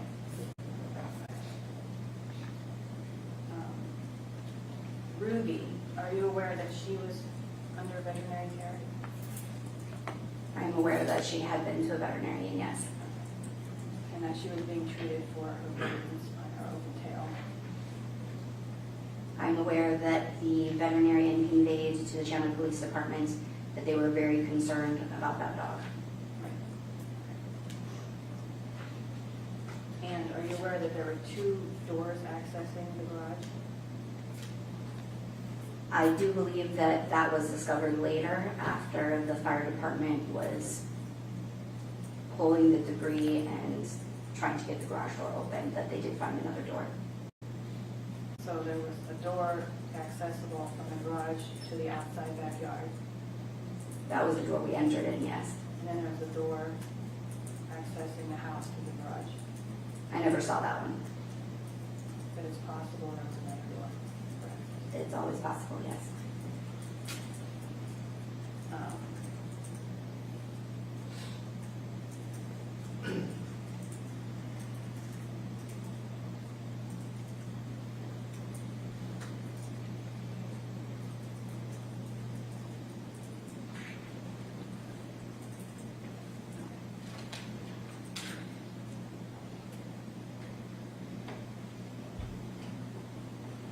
And as far as food is concerned, is it possible that there are some dogs that just don't eat a whole lot? There are some dogs that scarf their food down, which can explain why some dogs, when you are taming or are underweight. It does not explain the level of them being underweight. Dogs can be picky eaters, dogs can need to be separated to be fed. But in my experience, an owner typically separates them and ensures that they are receiving what they need to be the proper weight.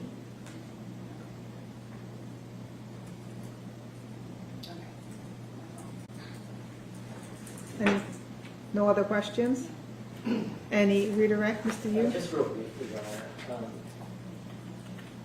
When AHS investigators visited Chauncey, he was laying laterally in feces, is that correct? Yes, that's correct. And that's depicted in that picture that we entered into evidence? Yes, that's correct. And the owner was right there present, am I correct? That's The correct. petitioner. Yes. Was there any attempt made to pick up that feces or clean that off the ground? Not while the investigators were present. And we also talked about, I think it was Butters, about this cough. Petitioner was indicating perhaps that there wasn't an official diagnosis for kennel cough. And why was that? In my experience, a veterinarian will see the symptoms exhibited by an animal and diagnose and treat based on those symptoms. Diagnostic testing is completely separate from that, but they would identify the symptoms and attempt to treat based on what they see in front of them. The test could have been done, correct? There were additional tests that were offered and declined. There was also mention regarding how bandaging and wound wraps could come off. Let's talk about Ruby. That was the dog that was in the bathroom with the necrotic tail, is that correct? Yes. Did you see any bandages either on the tail or in the kiddie pool or anywhere near that animal? No, and that location on the animal would have been very difficult to secure a bandage. It's my understanding that surgery was recommended. However, that dog would have needed to be in a very clean environment to ensure that that infection did not continue. And in your opinion, was that dog in any environment? No, not in my opinion. I have no other questions. You may step down.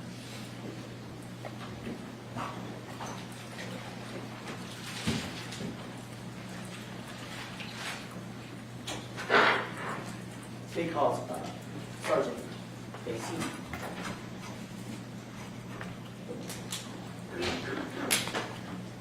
Do you swear or affirm the testimony you'll give in this proceeding will be the truth, the whole truth, and nothing but the truth? I do. Please take the witness stand.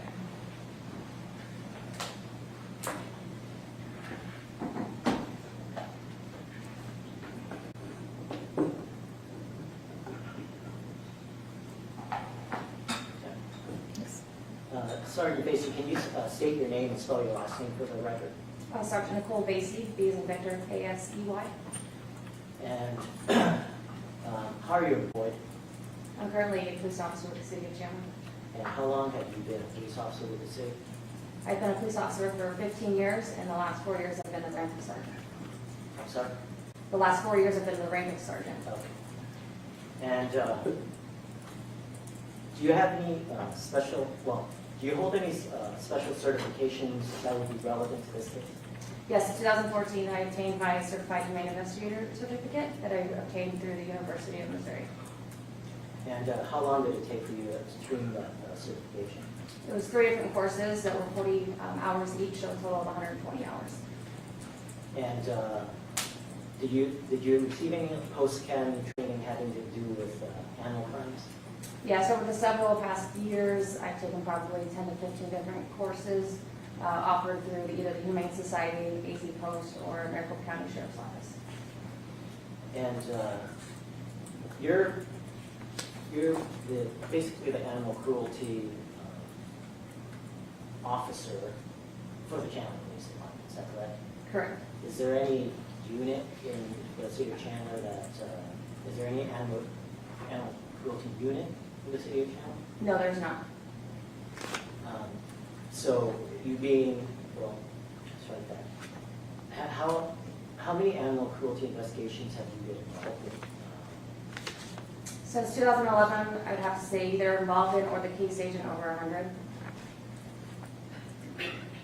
And how did you become involved in this investigation? I was contacted by an officer on the 8th of September regarding a case where there were some dogs that were trying to, that a rescue was trying to get back, and they were seeking advice on what they should do and how they should proceed.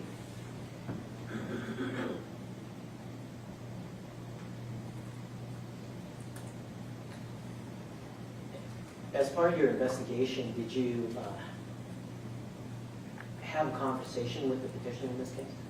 I did several days after the initial contact with that case agent.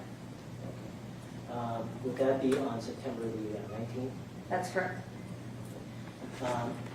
In terms of that contact, what was the discussion regarding? I had a conversation about the petitioner receiving medical care for some of the dogs that received notices. We had talked about the two particular dogs in question that a rescue was trying to obtain back, that she made clear that she was not going to give back. We also had talked about her possibly working with the Humane Society and surrendering some of her dogs to get them adopted quicker. You just mentioned somebody requesting dogs returned. Would that be Butters, a dog named Butters and a dog named Choco? Correct.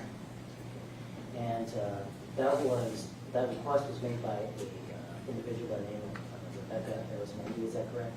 Yes. And she was upset essentially that she was not getting any updates regarding the conditions of these two animals, is that correct? Correct. As a part of,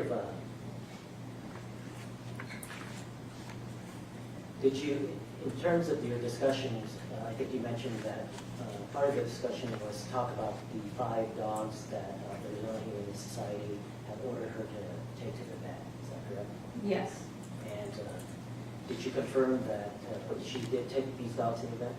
She had advised that she did, and I had let her know that I was going to be following up with the vet office that she chose to get a copy of those records.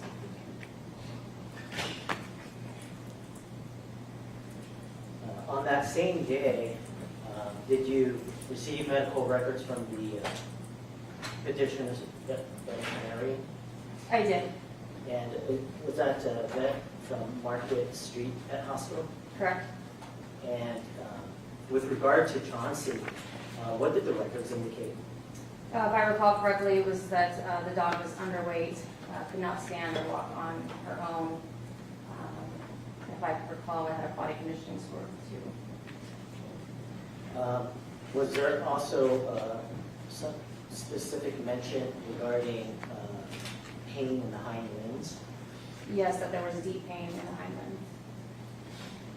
And then the state of the pelvic limbs, do you recall what the state of the pelvic limbs were? I'd have to refer to my report. Do you have a copy of it in front of you? I do. Did you prepare that report close in time to this?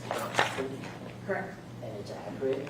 Yes. And it would help refresh your recollection regarding the condition of the pelvic limbs that was indicated by the vet from the Market Street Hospital? Yes. If you could go ahead and just look at it, tell me when your recollections were correct.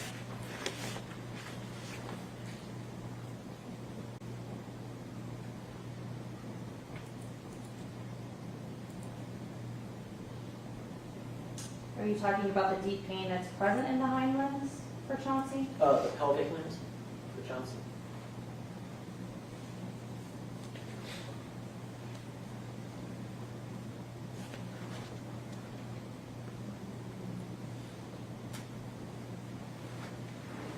The only other notes that I have for her in my report was that she was emaciated and lethargic. Was that also the dog, Chauncey, that was found laying laterally in its own feces? Yes, According to earlier testimony? yes. Let's go on to Rudy. What do you recall regarding the medical records that was submitted for Rudy? For Rudy, I recall that he had bloody diarrhea, that he had open wounds in his hind legs, that he was also down behind, and had various ulcers in the back end. Was there a recommendation for deworming of that dog? Yes, And what was the petitioner's response to that? she declined. There was a third dog that you received medical records for by the name of Sunny, is that correct? Yes, And that was not one of the dogs that was ordered by AHS to the vet hospital, or to the vet, is that correct? correct. So petitioner voluntarily brought that dog in? Yes. What was the condition of Sunny?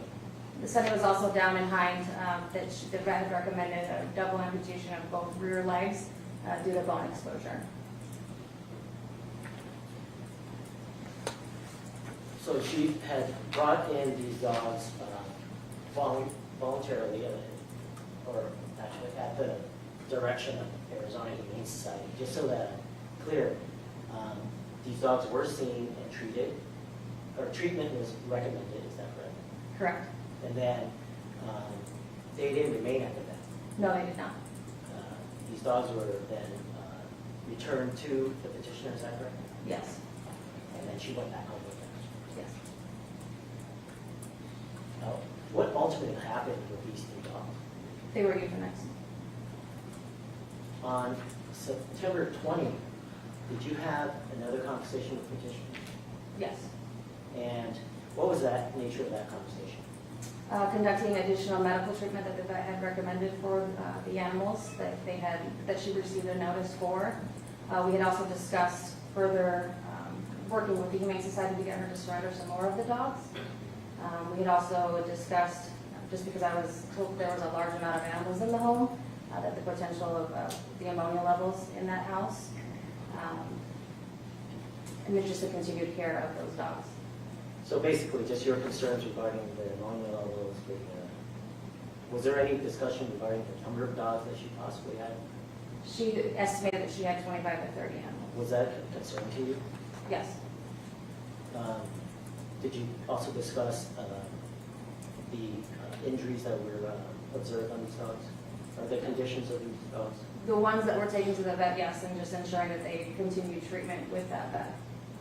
Did you speak about wound care? And just ensuring that they continued wound care, got the appropriate treatment, changing the bandages. At some point in time, because there's so much going on in terms of what you've done, did you make a comment that perhaps she was in over her head? Yes, I did. And what was her response to your? She agreed that she was. 2 days, at the close of that conversation, did she agree to follow up with the recommendations of the veterinarian? Yes, to make additional appointments with the vet. 2 days after this conversation, did you have a conversation with Dr. Jennings from the Market Street Pet Hospital? I did. Did you discuss Chauncey? Yes. And what did Dr. Jennings say in general about the condition of Chauncey? That she was very sick. Did he essentially confirm the reports, the written reports from the vet hospital? Yes. And what condition was there a discussion regarding Sunny? Yes, that she was anemic and that she needed to have both rear legs amputated. And the bone exposure that was earlier mentioned in the report, did the doctor confirm that? Correct. She had an appointment that day if she was healthy enough to have both her legs amputated. Did you have a discussion with Dr. Jennings about a dog named Ruby? Yes. And not to be confused with Rudy, was this the first time that you've heard of a dog named Ruby? It was, yes.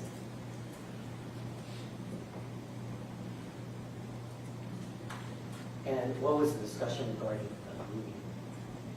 That Ruby had a tail that she had chewed down to approximately 3 inches that needed to be amputated. that she had ulcers on the back end, and was also anemic. You mentioned 3 inches. What breed of dog is this? She's a husky. Do Huskies typically have a tail longer than 3 inches? Yes.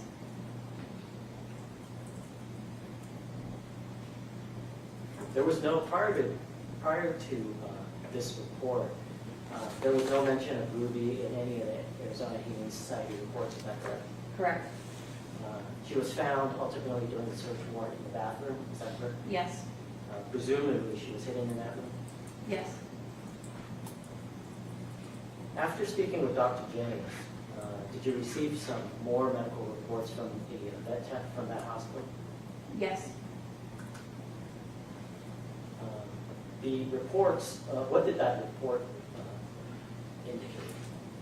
The 2 that were sent that day were 2 additional dogs that we were not aware of that the petitioner brought in that were deceased already. So, in addition to bringing in these 3 dogs that were ordered by the Arizona Humane Society, she brought in 2 deceased dogs. Yes. And was one of the deceased dogs named Duke? Yes. He was identified as a male lab, 2 years old, is that correct? Correct. And the cause of death was unknown. Correct. And then second dog was a Yorkshire Terrier, 7 months old, is that correct? Correct. And his name is Ben. Yes. After receiving all this information from the vet, speaking with the vet, knowing what you knew from reviewing these reports, what did you do? I drafted a search warrant for the residents. And were you able to obtain that search warrant? Yes, it was signed by a judge And then when was it served? that evening on the 22nd. Were you part of the team that served it? I'm sorry, what was that? Were you part of the team that served it? Yes, I was.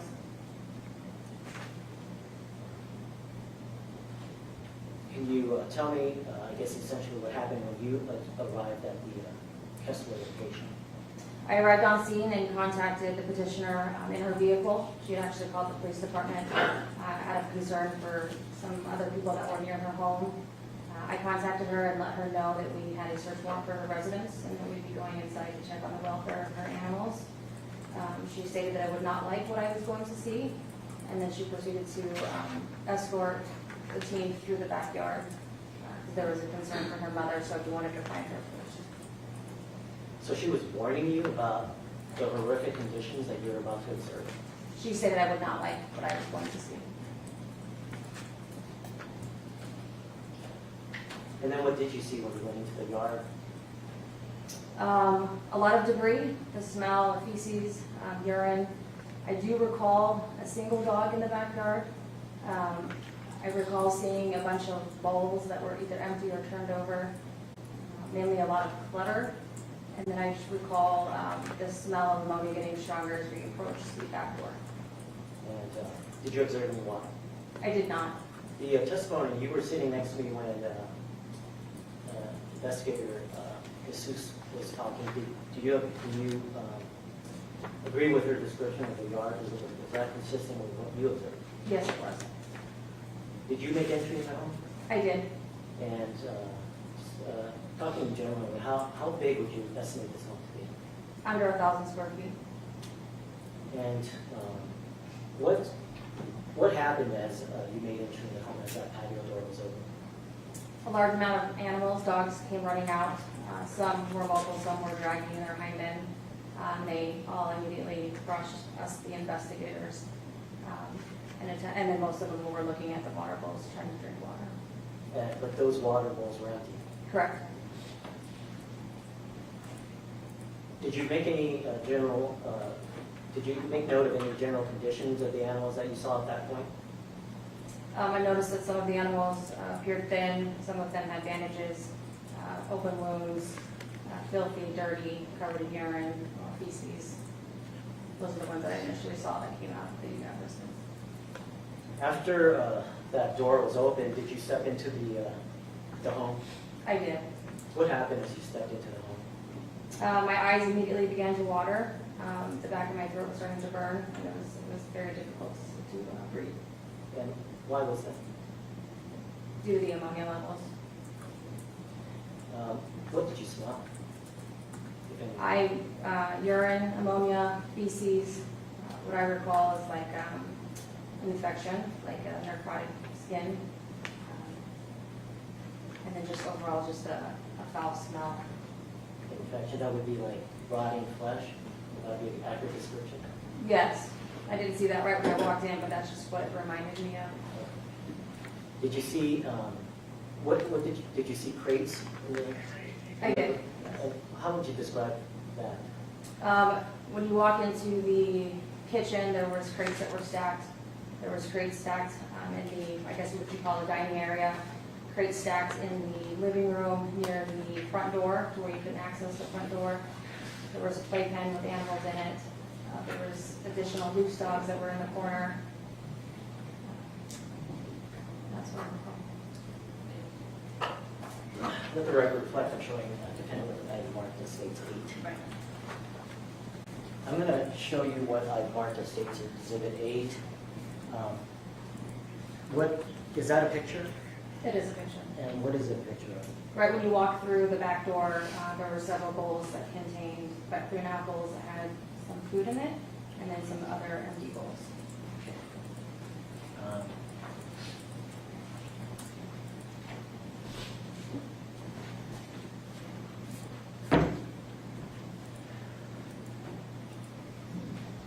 You mentioned that there would have been about 3.5 bowls of food inside that patio area. Would the dogs in the backyard have access to this food if the patio door was closed? No, Would the dogs in the home in the crates would have access to this food? no, Would the dogs in the closet or in the closed bedrooms have access to this food? no, Would the dogs in the crates in the closed bedrooms have access to it? they would not. Would the dogs in the closed bathroom have access to this food? No, Would the dog in the garage, in the closed garage have access to this food? no, Would the dogs in the garage and crates have access to this food? no.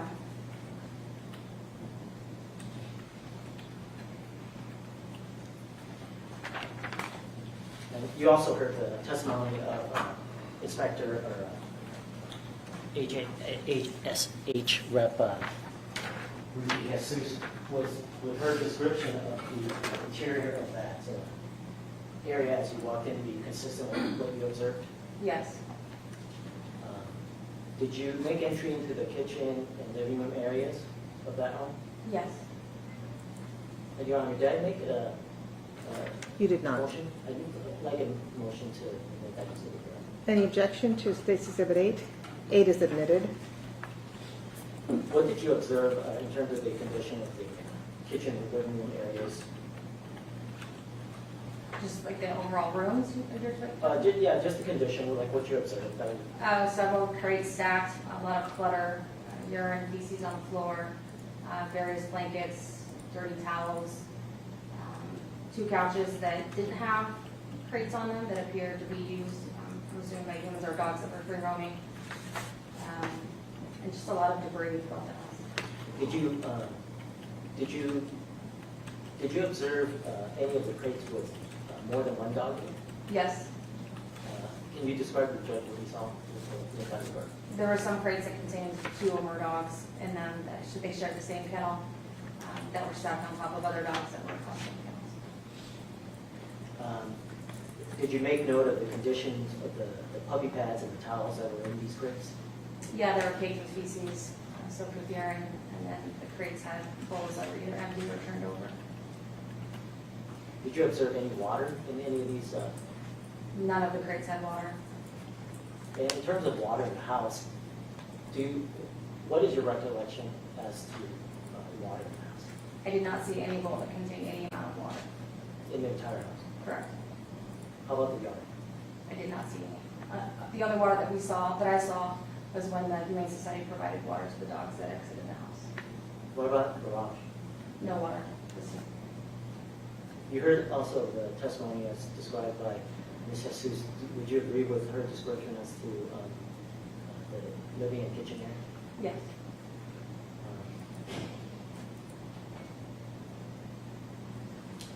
In terms of the bedrooms, what did you observe in regard to the bedrooms? Both bedrooms, the doors were closed when we made entry.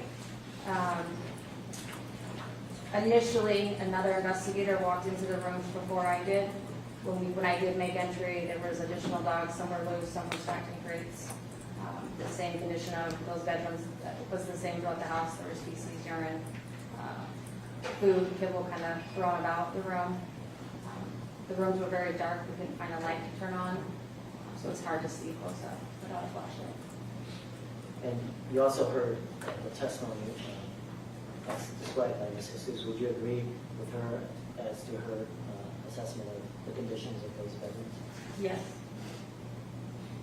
And then, moving on to the bathroom, what did you observe that was in the bathroom? Initially, there was dogs in there, 2 of them. When I actually went back in, the dogs had actually been removed, and on the floor it was caked with feces and urine. You couldn't access the toilet area, and then the tub was empty at that point. It was also dirty. You couldn't access the toilet area. Was there another toilet in that house? No. So if a person needed to use the toilet, they would not be able to use that one that was, the only one that was in the house. At that time, no, there was too much clutter.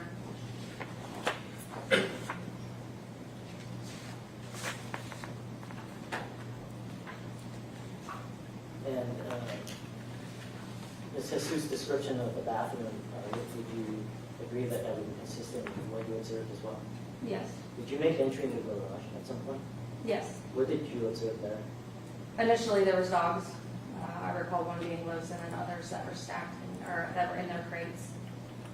When I returned to the garage later, Maine said he'd already removed the dogs, and I observed those crates being filled with either random pieces of food or feces and urine, and the overall condition of the crates, they were just very, very dirty. What was the smell like in there?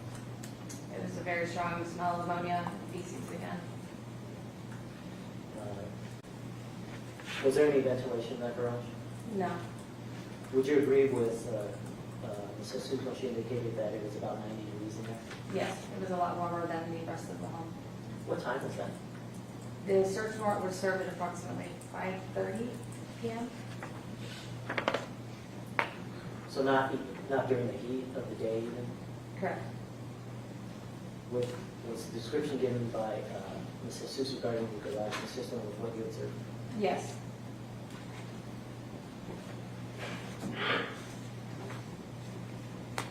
Now, with regard to food, based on the conditions of the backyard, that you observed, the bedrooms, the bathroom, the garage that you just talked about and described, would you consider access to food in those areas to be adequate?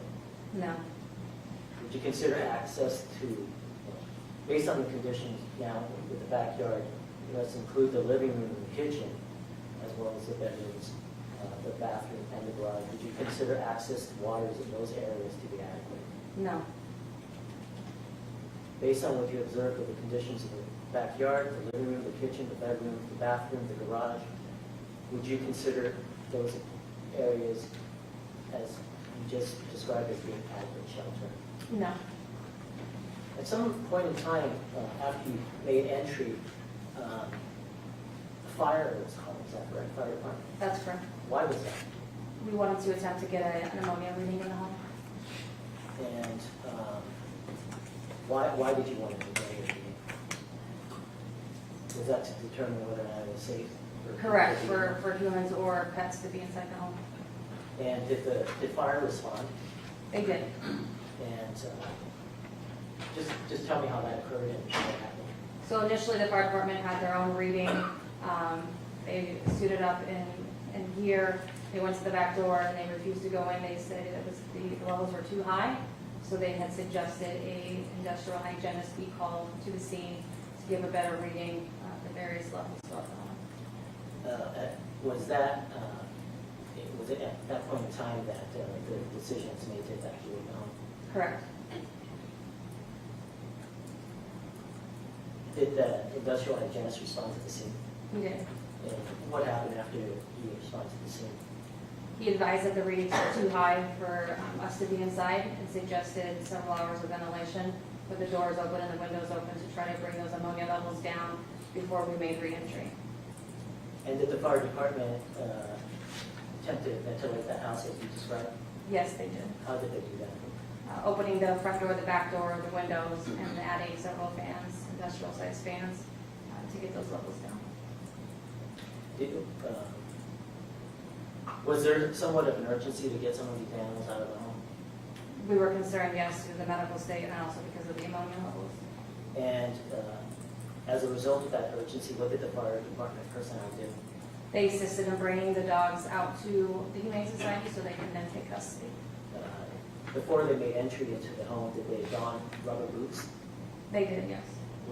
Did they don disposable coveralls? Yes. Did they don rubber gloves? Yes. Did they go in there with self-contained breathing apparatuses? Yes. And after they did that, did they in fact remove some of the dogs? Yes, they did.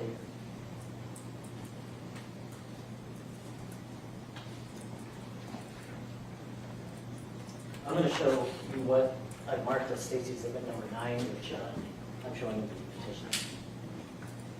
Is that a series of 3 pictures? Yes. And what did those pictures depict? Starting with the first one, I'm sorry. The first one shows the fans that were installed by the fire department to air out the home. Do you want me to continue? Yes, please. The second photo shows personnel from the fire department in full gear with breathing apparatuses and rubber boots walking through the living room area. And the third picture again shows 2 members of the fire department, and the third one was the hygienist walking through the home with the rubber gloves, the suits, and the breathing apparatuses. State would move for admission out of State's 9. Any objection? States 9 is admitted.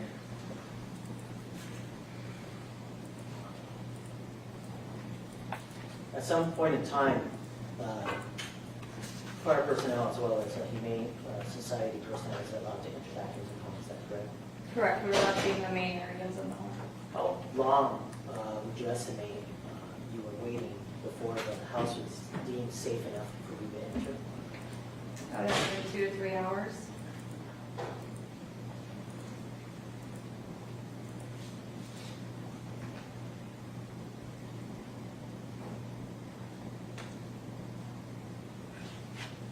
How many dogs were ultimately removed from the home as a result of the seizure? 55 live and 5 deceased.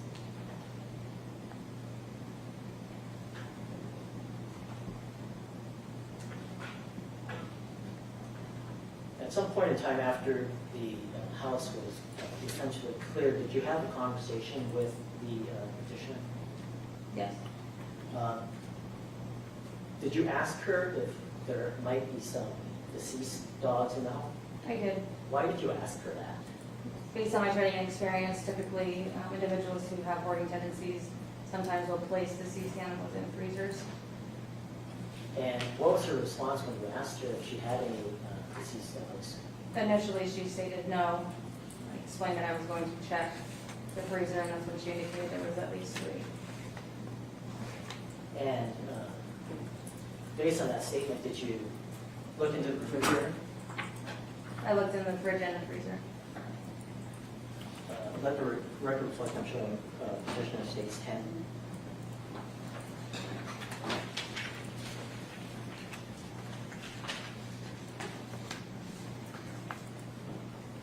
Can you, is states 10 a series of pictures? Yes. And with regard to the first picture, what is that picture there? This is a picture of the freezer when you first open it, where you can see human food, and then down below bags or puppy pads that are rolled up. What do you see on the second picture? This is a puppy pad that was rolled up that contained what I believe to be feces and urine. Was that basically a closer picture of what you observed? A close-up of what? Yes. Okay. And then the third picture? The same, it was a black bag that contained another animal that was wrapped in a puppy pad. And then the next picture? This would be one of the deceased animals that we discovered. So you opened the wrap essentially and discovered. Correct. The next picture. Saying once we unwrapped the puppy pad, there was another deceased dog. And then the next picture. Saying this was another deceased dog that we discovered. And what's the condition of the puppy pad that that dog's grabbed? Appears to be urine and feces. State would move for admission of state's 10. Any objection? State's 10 is admitted.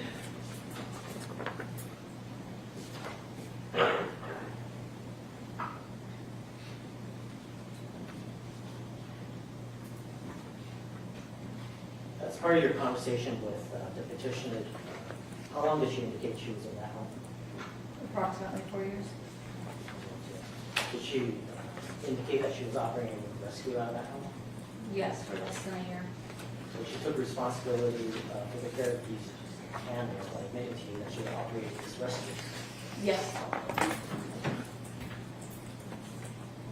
Now,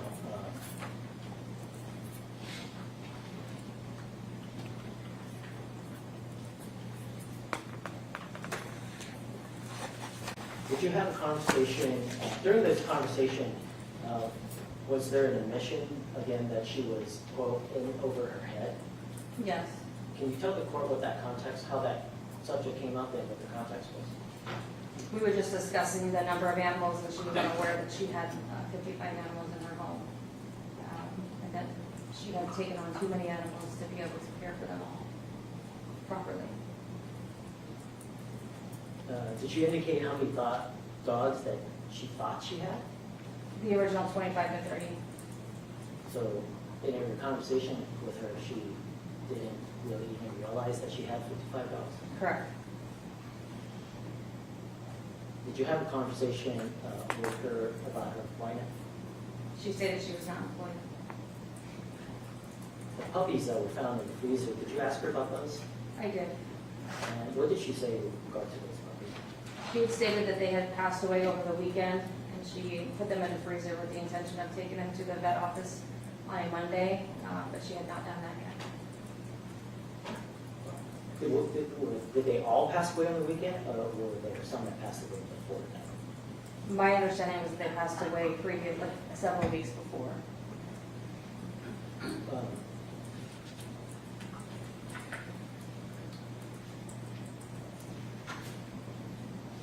But regardless, they passed away while they were under her care.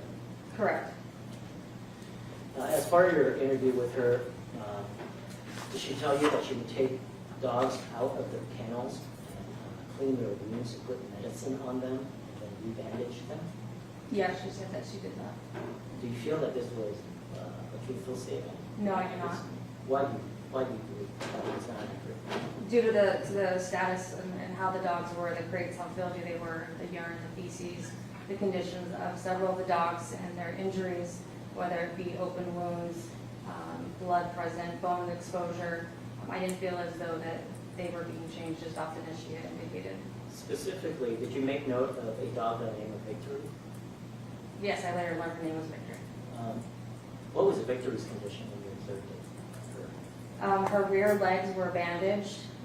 They were covered in feces and urine. The bandage was so tight that it had, to me, it appeared to be able to grow into her skin. And it was extremely swollen compared to her front paws. And I just remember smelling infection and seeing the skin that was appeared that was dying or dead. What happened with Victory? Victory was ultimately euthanized. She also indicated to you that she would let dogs out of the kennels, rotate them 3 times a day. Did you find that to be an accurate statement? No, I did not. She said that she would fill their water bowls 3 or 4 times a day. Would you believe that that was an accurate statement? No. She said that she would change the pee pads and the towels in these kennels 2 or 3 times a day. Would you believe that that would be an accurate statement? No. She also indicated to you that she had an open feeder. Is that correct? Yes. Would that be accurate? When you first walk in the back door, those 3.5 bowls, those were open and 3, yes. But again, there were, how many bowls would you estimate of food was there in that feeder? If I recall, 6, I believe. full bowls? 3.5 if we were to combine them all together. And that was food for 55 animals, is that right? Correct. And many of them did not even have access to it. Correct. Did she indicate to you that these dogs had access to water all day? Yes. And would that be accurate? No.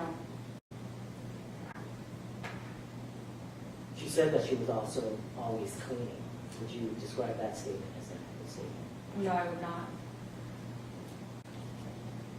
So overall, what you observed in terms of the conditions of the dogs, these statements that you made, would that be circular? What you observed with the conditions of the dogs consistent with what she told you? No.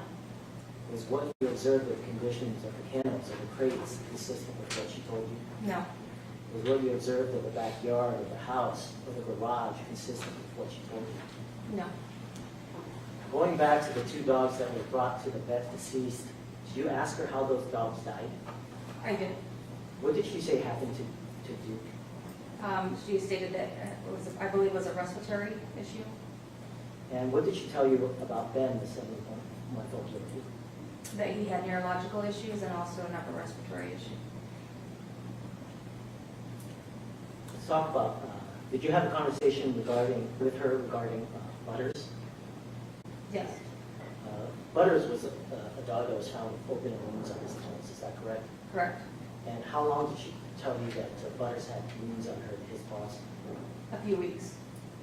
You had a discussion with her regarding Ruby, is that correct? Yes. Or I'm sorry, Rudy. Yeah, correct. Rudy was the dog that had a wound on his limb, is that correct? Yes. And how long did she indicate to you that he had this wound on his limb? At least a month. Did she indicate that she had knowledge that it had become infected? Yes. Did she indicate to you that she knew that he was chewing on it? Yes. Did she indicate to you that she knew that the bone was exposed? Yes.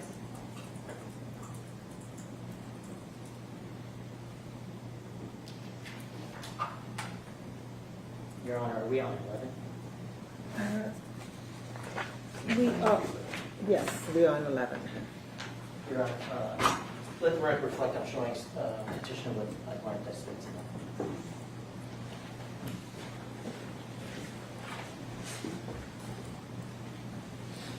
I'm showing you what I've marked that states Exhibit 11. Is that a stapled photographs, 2 photographs stapled together?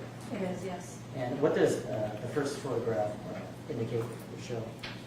It shows a dog that's tan and white and one paw that has bone exposed. And is that dog Rudy? Yes, it is. And what's the second picture? It is a close-up of the back rear paw with the bones exposed. And Your Honor, could I have states 1?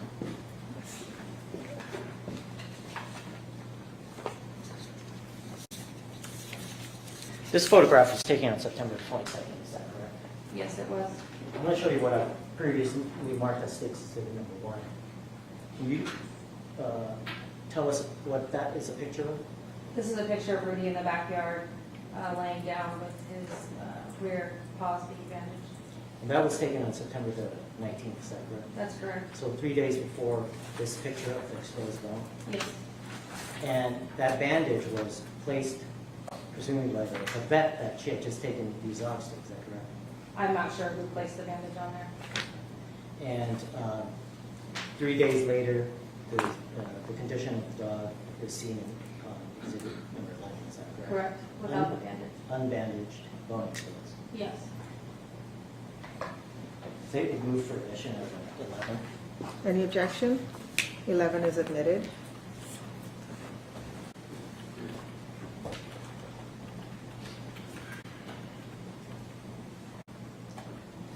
Did you have a discussion with her after talking about Ruby, about a dog named Ruby? I did, yes.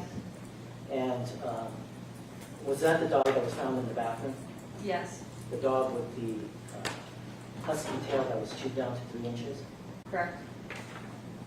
Did you ask her how long she had that? Did you ask about the condition of the dog? Did you ask her about the condition of that dog? Yes, she said it had been like that for over a month. After talking to her about these animals and the wounds and the knowledge of the injuries, did you ask her if she felt like she failed to take care of the dogs and their wounds? I asked her and she said she did the best that she could.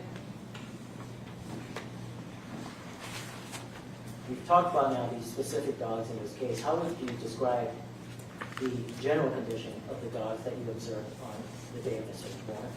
Extremely poor.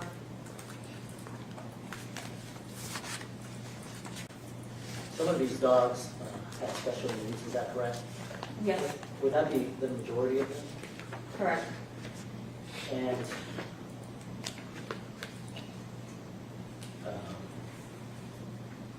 what do you know about dogs with special needs in terms of their care?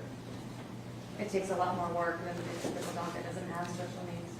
In terms of if they're down in hind, making sure that they don't drag themselves, ensuring that they don't have open wounds, ensuring that they don't lay in their own feces or urine if they can't, if they're not mobile, ensuring that it's cleaned up immediately if they do soil themselves. That's the basis. And are you familiar with a condition called knuckling? Yes, my understanding is where the front paw is bent forward, so the dog is then walking on the paw that's now bent forward. Walking on the knuckle, essentially? Yes. And did you observe dogs that had this condition? Yes. And if these dogs aren't careful and they're allowed to drag and allowed to walk on their knuckle, is it likely that injuries can result? Yes, open wounds.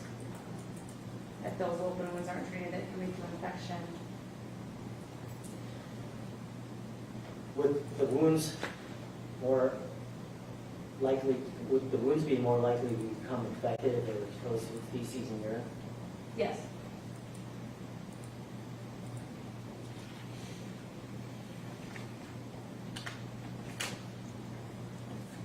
In your opinion, Sergeant Bessie, would these wounds be exacerbated or caused by the conditions that you observed personally in the petitioner's home? Yes. I don't have any more questions. Just one more. There was mention about wheelchairs. Petitioner indicated that perhaps maybe there might be empty boxes of wheelchairs. Did you observe wheelchairs in the home? I did in the garage. And were they in boxes or out of boxes? These ones that I saw were not in boxes. And did you observe any of the dogs in the home utilizing any wheelchairs? None of the dogs utilized a wheelchair. No other questions? You may cross-examine. Can you describe what dog was knuckling? I'd have to refer to the medical notes. I don't have that in front of me. Was a dog described as knuckling in any vet record? I'd have to refer to the vet notes. There were several vet records that were sent to me, and I'd have to look through them. Is there did you see any bowls in the sink? I do not recall seeing those in the sink. Did you see any dishes, like dog dishes, in the dishwasher? I did not open the dishwasher. So, because you went there at a certain time, is it possible that these dogs were fed inside and outside with bowls during their breakfast or dinner? It's possible.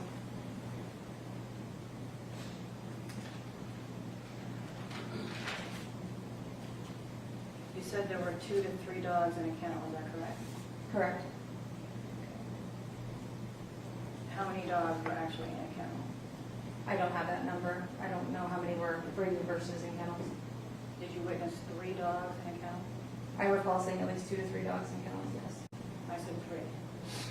My recollection is 2 to 3. So pictures would show that there's 2 2 with 3, right? But you're saying- It should, unless they were removed beforehand, yes.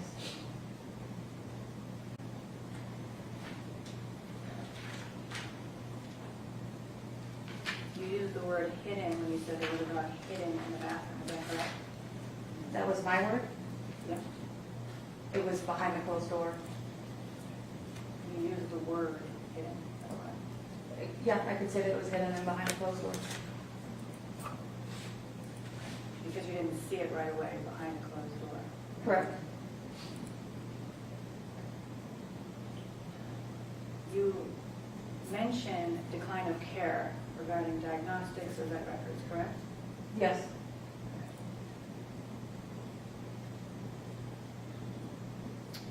You're aware that when veterinarians prescribe or state that you could do a number of, you could get diagnostics or medicine, or there could be a number of things done with a particular animal, that you do not have to necessarily follow and do everything one day as they prescribe. That's up to the owner, correct? So it's possible that veterinarians, when they were discussing quality of care or the diagnostics that were offered, it's possible they said we can do this, or we can start with medication first. It's possible, yes. In their notes, veterinarians always write down what they suggest to an owner, and they always have to write down whether the owner declines or accepts. Doesn't mean that the owner has. Your Honor, I believe we'll get into the area of testimony here. Sustained. Again, be sure to only ask questions at this time. You mentioned Ruby, the amputation, possible amputation of her tail, and are you aware of what phantom pain is? No. Are you aware that a lot of dogs with disabilities that have no feeling in their hind, whether it's in their hind legs or their hind, including their tail, they often have something called phantom pain, where they believe that there's pain, so they'll just start chewing. Have you ever heard of that? No. It is possible. Is it possible that Ruby had phantom pain? That's why she was chewing her tail. I don't know that answer.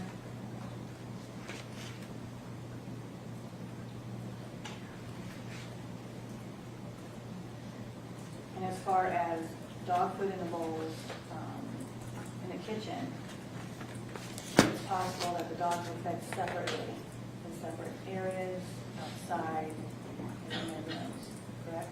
It's possible, yes.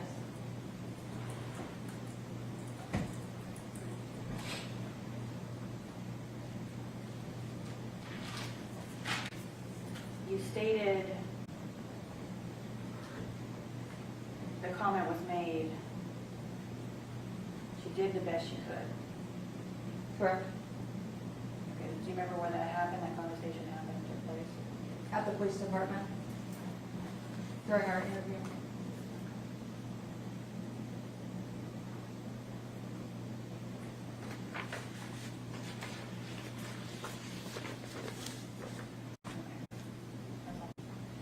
Any redirect? Just briefly, Your Honor. Are you familiar with the term body conditioning score? Yes. What do you know that to be? That there's an ideal weight for dogs, typically 4 or 5 is ideal. Anything under that would indicate that the dog is underweight. And so 3.5 would be under, Correct.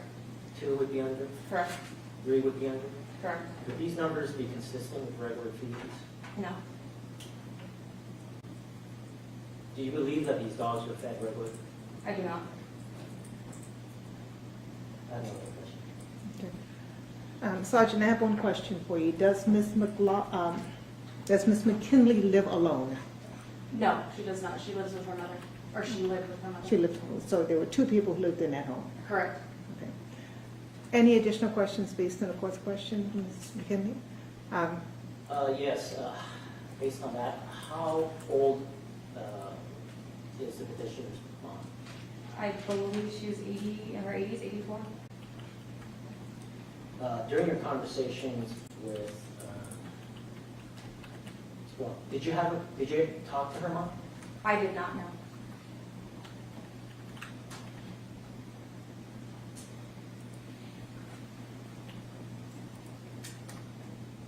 What responsibility, strike that. Did you have a conversation with the petitioner regarding her mom's responsibility with regard to these dogs? During the interview, when we were discussing the fact that there was no water in the bowl, she had made the statement that her mom did not fill those water bowls. So it was indicated to you that responsibility to feed or to put water in the bowls was put upon her 84-year-old mom. When she was not home, yes.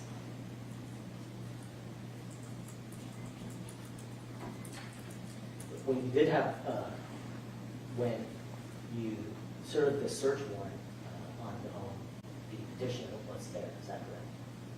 She was in the driveway, yes. And there was no water coming. Correct.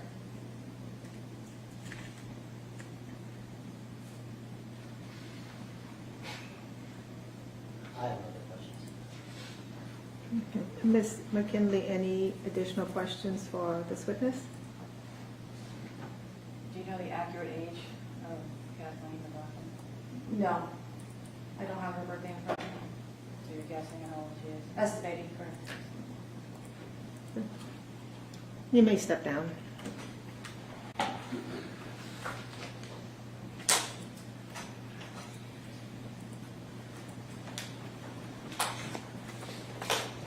State restaurant.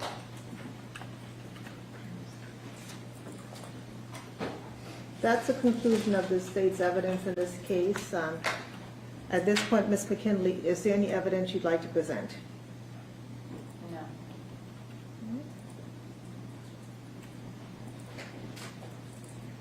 Okay, you may proceed with closing argument.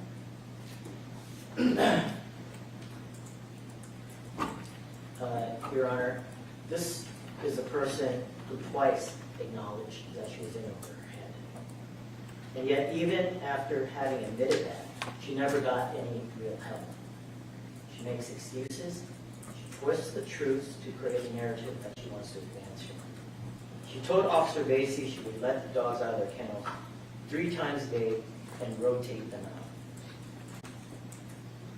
Is that what was described by these 2 witnesses that we presented to you today? Pictures don't lie. She said that she would fill water bowls 3 to 4 times a day. She said that she would take the dogs and clean their wounds with medicine and rebandage them. Is that what we saw with regard to Victory and Rudy? Both of whom had to be put down. She said that she would change pee pads and towels in the kennels 2 to 3 times a day. Would that be consistent with what was observed? Those pictures. Pictures don't lie, Judge. And now, even after having been exposed, even with all this horrific evidence out in the open, she shows no remorse for creating this house of horrors. And how do I know that, Judge? I know that because we're here today, and she's requesting 13 of these dogs back. I'm here to object to that, Your Honor. These dogs need to go to people who are going to put an end to this nightmare for them. This person who wants these 13 dogs back is also the same person who surrendered 2 dead dogs to her dad. Duke, who had breathing issues. Ben, 7-month-old puppy, died of the respiratory infection. 5 dogs seized on September 22nd had to be euthanized. These dogs were in a condition where limbs had to be amputated. Some were unable to walk, unable to get up, to go urinate, or defecate. Some were known to be experiencing deep pain, and that's from the vet's report. That's from a conversation with the vet. Some had bones exposed from limbs, tails exposed, that they were chewing before they were mainly euthanized. 5 puppies found dead in the freezer. That's 12 dogs. 12 dogs that could not be saved. 47 were, including the 13 that she wants now.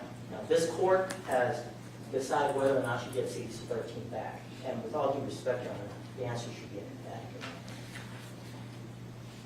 It is the state's burden to prove by preponderance of the evidence that the defendant subjected these dogs to cruel neglect. As you know, Your Honor, that's just more likely than not. So we have to answer this question. Is it more likely than not that she failed to provide food, water, or shelter? Because that's the definition of cruel neglect. I would submit to you, based on the evidence presented, that she failed not only to do so beyond any doubt, but you know the standards by preponderance of the evidence. Let's talk about the food. You saw the picture, Your Honor. There was 3.5 bowls of food, scattered food in the feces, in the kennels, all around the house. Now, is this 3.5 bowls enough for these 55 animals? Some in the patio, some locked in crates, some locked behind doors. It's not just about access. It's about what Ruthie told you. It's about the condition of these dogs. Their body conditioning scores indicate that food was not adequate in that home. And that's the truth of it. If Your Honor finds that she did not fail and that these 3.5 bowls of food was enough, let's talk about water. The only mention of water was empty water bowls, flipped over water bowls. There was no water in the backyard, no water in the home, no water in the crates. Is it more likely than not that she failed to provide adequate water? The answer is yes. That alone, Your Honor, should be enough. If you find that, that alone should be enough to justify the forfeiture of these dogs. But let's talk about the last element, shelter. Was shelter adequately provided? On 9/8, when Officer Cohen first arrived at the scene to investigate, he could smell urine and feces from outside of the home. Officer Corcoran also smelled feces. Hundreds of flies and feces on the ground. There is a picture of that backyard with all the flies. You can see exactly what was written in those reports, in those pictures.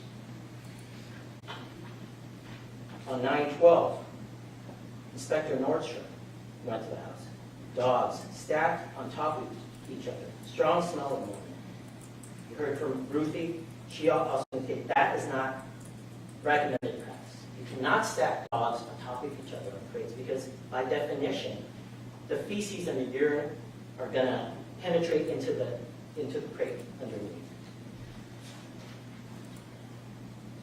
That brings us to 9/22, the date of the service of the search warrant.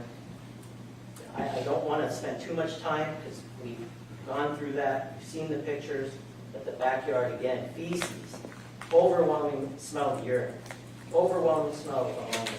Inside the house, Officer Vasey told she was taken aback by the smell of ammonia. She teared up, her throat burned, her eyes burned. Overwhelming smell of urine, feces, rotting flesh.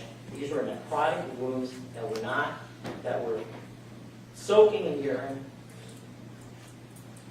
That's not adequate shelter.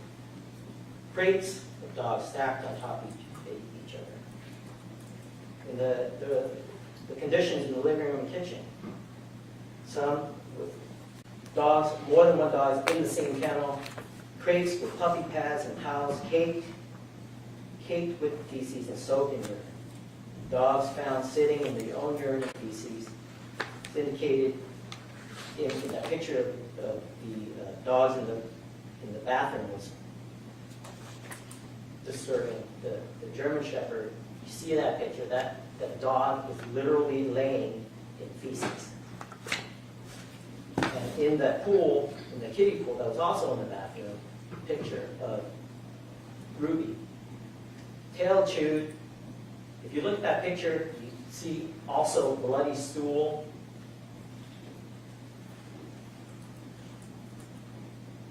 The garage, 90 degrees in there, dark. Bedrooms are dark. Bathrooms are dark. She didn't have lights on even for these animals. They open the door, it's dark in there. 90 degrees, dogs stacked on top of each other, overwhelming smell of urine and feces, floors covered with urine and feces. These were the conditions that were observed in the home. The fire department had to go there. Let's talk about that for a little bit. Ammonia levels were so high that they were forced to order everyone out of the house. Fans had to be set up, windows and doors open in order just to have the ammonia levels drop to safe levels. Before they could even go in, because there was an emergency to get some of these dogs out, the firefighters had to be suited in rubber boots, coveralls, rubber gloves, respirators. This was the kind of shelter that was provided. This was the kind of shelters that these dogs with special needs were subjected to. This shelter, I would argue, was inadequate for even regular dogs, but somewhat lost in all this is that these are special needs dogs. These are the most vulnerable dogs of the dog population. They all have medical conditions that require special care. Their conditions were certainly exacerbated and caused by the lack of care. The abhorrent conditions that she created in this house constitute an inadequate shelter and is the very definition of cruel and neglect. I would ask you to uphold the seizure and deny the commission's request to retain custody of those 13 dogs. Ms. McKinley? If you may stand if you would like to. If you feel more comfortable being seated, you may do that as well. Whichever you feel more comfortable doing. Thank you. Your Honor, I would like to say that my home was improperly condemned by the city. It was kind of a spectacle when everything happened. My home is livable. I've been living there for 7 days. It is bright. Every room has lights. Dogs were not kept in dog spaces. Dogs were fed on a regular basis. Just because when you come into a home and you just see it at dinner time doesn't mean they weren't fed. Your Honor, if I could interject, and I apologize. I just want to note that this is a closing statement, so whatever she says is not part of the evidence. In terms of new testimony. Right. You are limited to arguing what was presented during the hearing, not what you would have testified to if you chose to testify. Okay. Okay? Okay.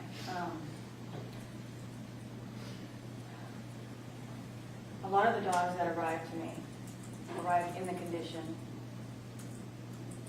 they were in, including, no, Chauncey, am I allowed to talk? You have elicited some testimony from the witnesses that some of the dogs were in poor condition when you got Right, them. oh, I see. So yes, you can present that as part of your closing argument. Okay.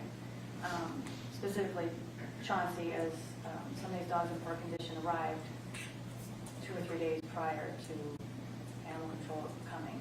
So, and the vet records show that they arrived in the condition they were in. It's not due to my neglect or not being able to provide vet care for them. All of these dogs did receive vet care and were under advisement for the vet. I know the emotions are high and the sensitive nature of this entire situation. My home is, like I said, it's livable. Friends and family have stayed over, and the dogs that I'm asking for are family members.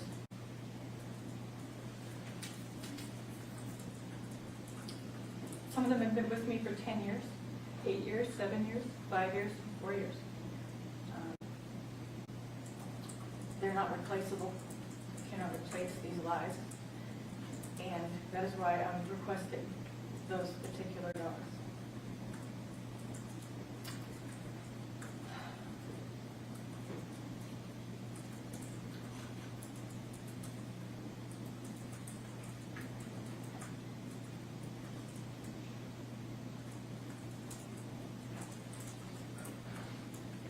All of the dogs during this time did receive shelter. They did receive water. They did receive enough food.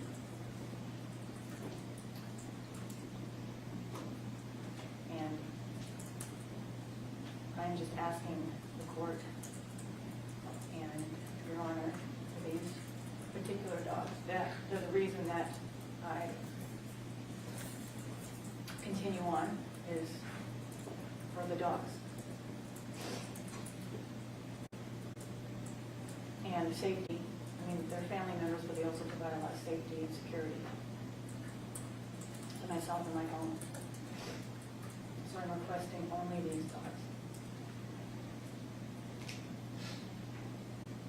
Anything else? No. Anything else in rebuttal argument? Your Honor, Christine? just briefly, these dogs can't take the stand, obviously, and tell you that this was neglect. But the death of Duke and Ben should speak to you. The 5 dogs that were seized, that had to be immediately euthanized, should speak to you. The dead puppies in the freezer should speak to you. The conditions of this house should speak to you.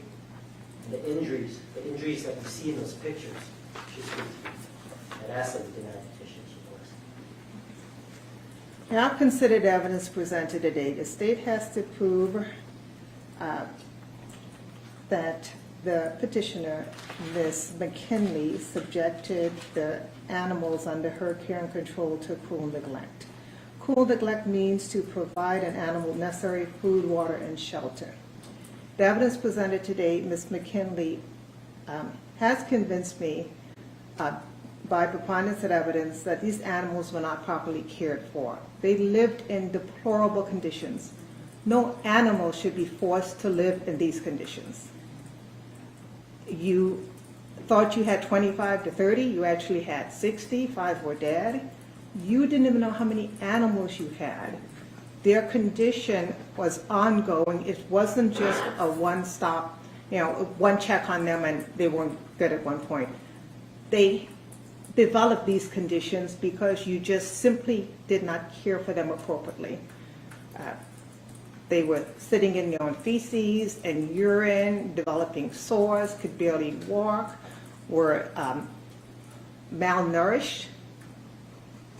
You may have thought you were taking care of these dogs, but it's clear they weren't. The pictures speak for themselves. The condition that the animal control officer and the police officer, Humane Society and the police officer saw these dogs in is just unacceptable. I know you're only asking for the 13 family dogs. You're not asking for the balance of the dogs to be returned to you. But the dogs that you had, all of them were subjected to cruel neglect, so I am going to grant the seizing agency's request that these dogs not be returned to you. You have forfeited the right to have these dogs. You can appeal my decision because I need to actually prepare an order that goes specifically to the dogs that you were contesting. You can appeal my decision. If you do so, you must do so within 14 days of today's date. If we fail to file a notice of appeal within 14 days, you'll lose that right to appeal. And the dogs are not going to be given to anyone short of 14 days because you can exercise that right to appeal. But these dogs need to be in a home that will properly care for them. Okay, we're off the record, and I will ask at this point that, okay, we need to obviously leave in a very,